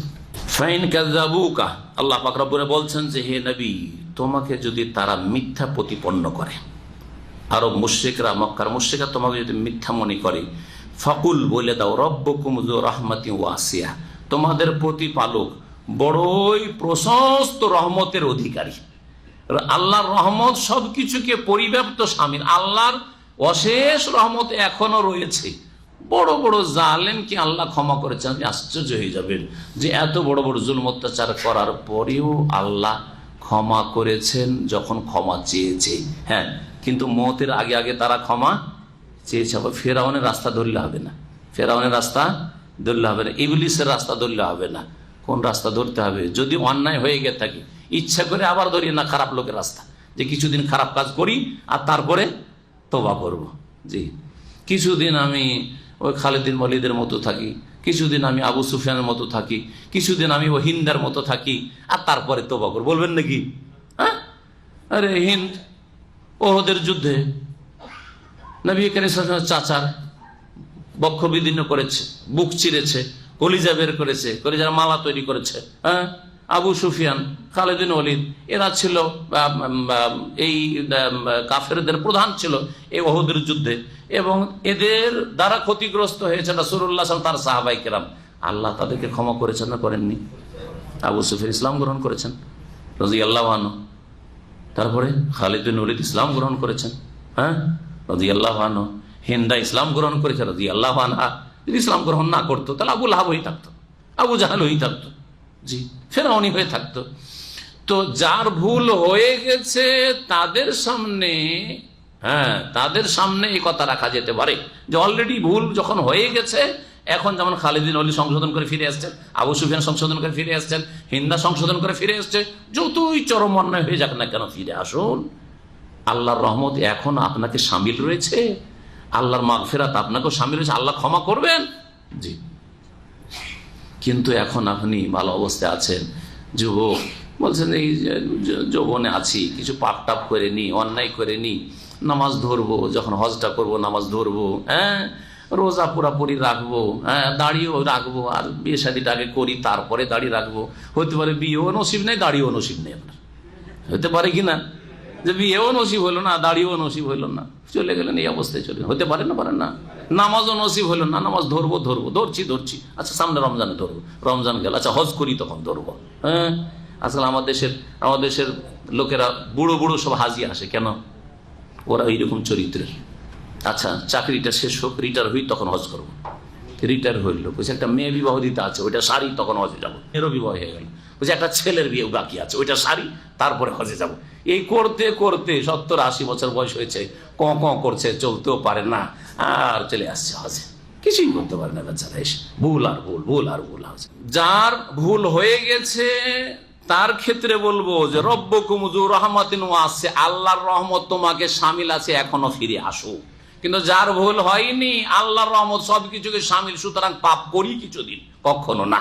হতে পারে যে আল্লাহ আপনাকে তার রহমতে শামিল করবেন না, তার আগেই মালাকুল মউত চলে আসবে আপনার কাছে রূহ কবজ করার জন্য। ওয়ালা ইউরাদ্দু বাসুহু আনিল কওমিল মুজরিমিন, আর আল্লাহর শাস্তি খণ্ডন করা হয় না, দূর করা হয় না অপরাধী সম্প্রদায় হতে। সায়াকুলুল্লাযীনা আশরাকু লাউ শা আল্লাহু মা আশরাকনা ওয়ালা আবাউনা ওয়ালা হাররামনা মিন শাই। আল্লাহ পাক রব্বুল বলছেন যে নিশ্চয়ই বলবে ওই সব লোকেরা যারা শিরক করেছে, অর্থাৎ মুশরিক লোকেরা নিশ্চয়ই বলবে, হে নবী, লাউ শা আল্লাহ, যদি আল্লাহ চাইতেন, মা আশরাকনা, তাহলে আমরা শিরক করতাম না। হে মুহাম্মদ, তুমি আমাদেরকে বলছো যে তোমরা শিরিক করছো, দেবদেবীর পূজা করছো, আল্লাহ তো চাইলে আমাদেরকে শিরক করাইতেন না। আল্লাহ যখন করাইছেন আমরা করতে পারছি, তার মানে আল্লাহ এটা পছন্দ করেন। দলিল হলো নাকি? এটা লোক পাপ করবে, আল্লাহ ইচ্ছা করলে তো আমাকে পাপ করতে দিতেন না, আমি কি করব? আল্লাহ বলছেন পাপ করো? কোন জায়গায় আল্লাহ নির্দেশ দিয়েছেন? হ্যাঁ, আল্লাহকে জবরদস্তি আপনার হাতটাকে টেনে গিয়ে পাপের দিকে নিয়ে গেছেন, আপনাকে ধাক্কা দিয়ে পাপের কাছে নিয়ে গেছেন? না, স্বাধীনভাবে আল্লাহর কাছে আপনি নিজে স্বাধীনভাবে পাপের কাছে গিয়েছেন। তো এই রকমের তকদীরের অজুহাত পেশ করা বদ প্রকৃতির লোকের চরিত্র, কাফের মুশরিকের চরিত্র। আর মুসলিম সমাজের যারা পাপিষ্ট, তারা এই তকদীরকে অজুহাত বানায়, তকদীরকে পেশ করে যে আল্লাহ চাইলে তো আমাকে হেদায়েত করে দিতেন, হুজুর দোয়া করিয়েন, আল্লাহ চাইলে ইনশাআল্লাহ হেদায়েত হয়ে যাব, নিজে হেদায়েতের চেষ্টা নেই। ওয়ালা আবাও না, এবং আমাদের পুরুষরাও না, ওয়ালা হাররামনা মিন শাই, এবং কোনো কিছু আমরা হারামও করতাম না। আল্লাহ চাইলে আমরা হারাম করতাম না হালাল জিনিসকে, হ্যাঁ, এইরকমই হারাম খেতাম না। এবং আমাদের বাপদাদা পূর্বপুরুষরাও শিরক করতো না আল্লাহ চাইলে, তো আমাদের বাপদাদা পূর্বপুরুষও এই মূর্তি পূজা ধর্ম করে গেছে, আর আমরাও করছি। আমরা যেগুলোকে হারাম মনে করছি হারাম মনে করছি, যেগুলো হালাল মনে করছি হালাল মনে করছি। তো আল্লাহ কেন করাচ্ছে আমাদেরকে? করাচ্ছে মানে হ্যাঁ, আল্লাহর অনুমতি আছে। এটা কি প্রমাণ করে? আল্লাহর অনুমতি আছে না আছে আল্লাহর বিধান থেকে জানতে হবে, আপনার চালচলন থেকে নিলে হবে না যে আমি যেটা করছি সেটাই ঠিক, আল্লাহ করতে দিয়েছেন আমাকে। কাযালিকা কাযযাবাল্লাযীনা মিন ক্বাবলিহিম, এইভাবে মিথ্যা মনে করেছে এদের পূর্বের লোকেরা, হাত্তা যাকু বাসানা, এমনকি আমার শাস্তি তারা আস্বাদন করেছে, শাস্তি চেখেছে, তারা শাস্তির স্বাদ গ্রহণ করেছে। কুল, হে নবী, তাদেরকে বলো, হাল ইনদাকুম মিন ইলমিন, তোমাদের কাছে কি কোনো চূড়ান্ত জ্ঞান আছে? ফাতুখরিজুহু লানা, যেটা আমার জন্য তোমরা বা আমাদের জন্য তোমরা সেটাকে নিয়ে আসবে, প্রমাণ পেশ করবে যে আল্লাহ তোমাদেরকে অনুমতি দিয়েছেন এই শিরকের ধর্ম পালন করার, হ্যাঁ, প্রতিমা পূজা কোন আসমানি কিতাব আছে পেশ করতে পারবে? কবর মাজার পূজা কোন নবীর ধর্মে আছে প্রমাণ করতে পারবে? কবর পাকা করা নবীর ধর্মে আছে প্রমাণ করতে পারবে? না লানত হয়েছে? লানাল্লাহুল ইয়াহুদ ওয়ান নাসারা, ইহুদি নাসারা আল্লাহ লানত হয়েছে। ইত্তাখাযু কুবুর আমবিয়াইহিম ওয়া সালিহিম মাসাজিদা, নবীদের কবর এবং নেক লোকদের কবরকে সেজদার স্থানে পরিণত করেছে, কবরে গিয়ে সেজদা করেছে, কবর মসজিদ বানিয়েছে, কবর গম্বুজ বানিয়েছে, এই জন্য ওদের উপর লানত হয়েছে। এই কথা বলেছেন রাসূলুল্লাহ সাল্লাল্লাহু আলাইহি ওয়াসাল্লাম। ইন তাত্তাবিউনা ইল্লা যান, তোমরা তো শুধু অনুমানের অনুসরণ করো। অনুমানের অনুসরণ করা মানে বিদআতি ধর্ম পালন করা। বিদআতি ধর্ম না অনুমান ভিত্তিক, মানে খেয়ালি কাজ, যেটা যাকে ভালো লেগেছে। নামাজের নিয়ত পড়া, দলিল আছে? রাসূলুল্লাহ নাওয়াইতে পড়েছেন? একটা উদাহরণ দিই, মেলা বেদাতের উদাহরণ আছে। হ্যাঁ, কোন সাহাবী পড়েছে? 4 খলিফা পড়েছেন? কোন এক সাহাবী থেকে এই বাক্যটা নাওয়াইতু আন উসাল্লিল্লাহি তাআলা আরবা রাকাতিন সালাতা যুহরি মুতাওয়াজ্জিহাল কাবাতি শরীফাত আল্লাহু আকবার প্রমাণ করতে পারবেন? চ্যালেঞ্জ থাকলে পারবেন? কোন সাহাবীগুলো, কোন তাবেঈ? চলেন, আবু হানিফা নিজেদেরকে হানাফি বলে নাওয়াইতো পড়েছেন। আবু হানিফা রাহমাতুল্লাহ আলাইহি কোন কিতাবে দেখাইতে পারবেন যে তিনি নাওয়াইতো পড়েছেন বা পড়তে বলেছেন? হ্যাঁ, তারপরে বলছেন যে আমি হানাফি, আমি নাওয়াইতো পড়বো। বোঝা গেছে? তাহলে এটা কিসের অনুসরণ? হ্যাঁ, রাসূলের অনুসরণ নয়, ওহীর অনুসরণ নয়, সাহাবায়ে কেরাম সালাফে সালেহিন অনুসরণ নয়, ইমাম আবু হানিফা, শাফি, মালিক, আহমদের অনুসরণ নয়। কার অনুসরণ? ইন তাত্তাবিউনা ইল্লা যান, ধারণা ভিত্তিক ধর্ম। ভালো লেগেছে, ইস্তেহসান, যেটাকে ফিকহের ভাষা বলে ইস্তেহসান, ভালো লেগেছে, অন্তরে নিয়ত করছি, মুখে বলে নি, ভালো বলে নিলাম, ভালোই তো, কোন মন্দ কাজ করলাম? হ্যাঁ, নবীকে ভালোবাসি, এত ভালোবাসি, কিন্তু নবীর জীবনী চর্চা করতে পারি না। একদিন তো করি, 12 রবিউল আউয়ালটা তো করি। হ্যাঁ, যদি খ্রিস্টানরা ঈসা আলাইহিস সালামের জন্মদিবস পালন করে, হ্যাঁ, বড়দিন পালন করে, তো আমরা যদি ঈদে মিলাদুন নবী করলাম, কোন দোষ করলাম? ইন তাত্তাবিউনা ইল্লা যান, অনুমান ভিত্তিক বিদআত যত আছে সবগুলি হচ্ছে খেয়াল খুশি কাজ। আল্লাহ বলছে ওয়াইন আনতুম ইল্লা তাখরুসুন, তোমরা অনুমান ভিত্তিক সিদ্ধান্ত করে থাকো, তোমাদের সিদ্ধান্তগুলি সব অনুমান ভিত্তিক, যে আগে যেটা ভালো লাগলো পছন্দ হলো।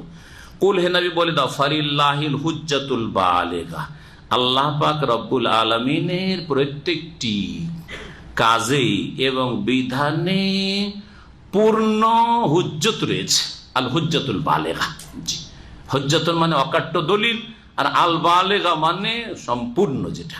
জি, ফালাউশা, আল্লাহ যা করছেন, কেউ হেদায়েত পাচ্ছে কেউ হেদায়েত পাচ্ছে না, অথবা আল্লাহ পাকের বিধি নিষেধ, এটা হালাল এটা হারাম, কেন আল্লাহ হালাল করেছেন ওতেও হিকমত রয়েছে, হ্যাঁ, আর কেন হারাম করেছেন ওতেও রহস্য রয়েছে, হিকমত রয়েছে। ফালাউশা, সুতরাং আল্লাহ যদি চাইতেন লাহাদাকুম আজমাইন, সকলকে জবরদস্তি হেদায়েত করে দিতেন, সবগুলিকে আল্লাহ ভীরু বানিয়ে দিতেন, হ্যাঁ, আর সবগুলিকে সৎ বানিয়ে দিতেন জবরদস্তি করতে চাইলে। কিন্তু আল্লাহর কি হিকমত রহস্য থাকতো মানুষের সৃষ্টিতে? পরীক্ষা বলে কিছু থাকতো না, বাধ্যতামূলক সব ভালো কাজ করছে, ঠিক না, পরীক্ষা থাকতো না। এই জন্য আল্লাহ মানুষকে স্বাধীনভাবে সৃষ্টি করেছেন। কুল হে নবী বলে দাও হালুম্মা শুহাদা আকুম, তোমাদের সাক্ষীদেরকে হাজির করো, আল্লাযীনা ইয়াশহাদুনা, যারা এই সাক্ষী দেবে, আন্নাল্লাহ হারামা হাযা, যে আল্লাহ এগুলিকে হারাম করেছে, এটা হারাম করেছেন ওইটা হারাম করেছে, বাহিরা সাইবা ওয়াসিলা হাম, মক্কার মুশরিকরা যেমন হারাম মনে করতো, এগুলি হারাম করেছেন। বলো তো কোন সাক্ষী আছে যে সাক্ষী দেবে? ফাইন শাহিদু, তারপরে আল্লাহ নবীকে বলছেন যে ওরা যদি সাক্ষী দিয়াও দেয়, মিথ্যা তো সাক্ষী দিতে পারে, যদি কয়েকজনকে নিয়ে চলে আসলো আমরা জানি যে আল্লাহর বিধানে আছে, হ্যাঁ, এটা হচ্ছে আল্লাহর হুকুম যে এগুলি হারাম এগুলি হালাল, এ কথা যদি বলে, অথচ আল্লাহ পাক রব্বুল বিধানে সেগুলি হালাল হারাম নয়, ওইরকম নয়, তাহলে নবীকে আল্লাহ বলছেন ফালা তাশহাদ মাহুম, তাদের সাথে তুমি সাক্ষী দিও না, তাদের সাথে তুমি সাক্ষী দিও না, ওরা সাক্ষী দিলে তুমি সাক্ষী দিয়ে দেবে, হ্যাঁ হ্যাঁ করে দিবে, এই কাজ করিও না। ওয়ালা তাত্তাবি আহওয়া আল্লাযীনা কাযযাবু বিআয়াতিনা, আর আমার আয়াত সমূহকে যারা মিথ্যা মনে করেছে তাদের খেয়াল খুশির অনুসরণ করিও না। আমার আয়াতকে মক্কার মুশরিকরা কাফেররা অস্বীকার করেছে, মিথ্যা মনে করেছে, তাদের চাহিদা পূরণ করিও না, তাদের অনুসরণ করিও না। ওয়াল্লাযীনা লা ইউমিনুনা বিল আখিরাহ, আর যারা পরকালকেও বিশ্বাস করে না, ওয়াহুম বিরাব্বিহিম ইয়াদিলুন, এবং তারা তাদের প্রতিপালকের অন্য উপাস্যদেরকে সমকক্ষ সমতুল্য মনে করে। ইয়াদিলুন মানে ইউসাউন, জি জি, বরাবর করে। আদালা ইয়াদিল মানে বরাবর করা, সমকক্ষ সমতুল্য করা। তাহলে আল্লাহ পাক নিষেধ করেছেন যারা আল্লাহর বিধানকে বিশ্বাস করে না এবং পরকালকে বিশ্বাস করে না, আর আল্লাহর সাথে শিরক, আল্লাহর সমকক্ষ সমতুল্য মনে আল্লাহর সাথে শরিক করে, ওদের কুপ্রবৃত্তির অনুসরণ করিও না, ওদের মনের চাহিদা পূরণ করিও না, বা তাদের অনুসরণ করিও না। আল্লাহ পাক রব্বুল আলামিন এই বলেই উপদেশ দিচ্ছেন মুসলিমদেরকে যে কাফের মুশরিক যদি কোনো কথা খেয়াল খুশি বলে, সেই খেয়াল খুশি কথায় যদি তারা মিথ্যা সাক্ষীও নিয়ে চলে আসে, তবুও তাদের সাথে তুমি সাক্ষী দিও না এবং তাদের কুপ্রবৃত্তির অনুসরণ করিও না। আল্লাহ পাক রব্বুল আলামিন যেন আমাদেরকে নেক আমলে তৌফিক দান করেন। এখানে আমাদের তাফসীর শেষ করছি। আজকে 150 আয়াত পর্যন্ত শেষ হলো, আর বাকি 15টি আয়াত আছে, আগামী সপ্তাহে ইনশাআল্লাহ শেষ হবে। আল্লাহ পাক যেন আমাদের নেক আমল কবুল করেন, কোরআন বুঝার তৌফিক দান করেন, কোরআনের প্রতি আমল করার তৌফিক দান করেন, কোরআনের বাস্তবায়ন জীবনের প্রতিটি ক্ষেত্রে আল্লাহ পাক যেন তৌফিক দান করেন, আল্লাহ পাকের আদেশ নিষেধ ভালোভাবে মেনে চলার তৌফিক দান করেন, আল্লাহ পাকের নাফরমানি আর অসন্তুষ্টির কথা কাজ থেকে আমাদেরকে বেঁচে থাকার তৌফিক দান করেন। আল্লাহ পাক আমাদের হেদায়েতের উপর কায়েম রাখেন, শিরক কুফরি থেকে আর বিদআত থেকে আল্লাহ পাক যেন আমাদের বেঁচে থাকার তৌফিক দান করেন। আল্লাহ পাক আমাদের সকলকে জান্নাতুল ফিরদাউস নসিব করেন। ওয়া সাল্লাল্লাহু আলা নবিয়িনা মুহাম্মদ ওয়া আলা আলিহি ওয়া সাহবিহি।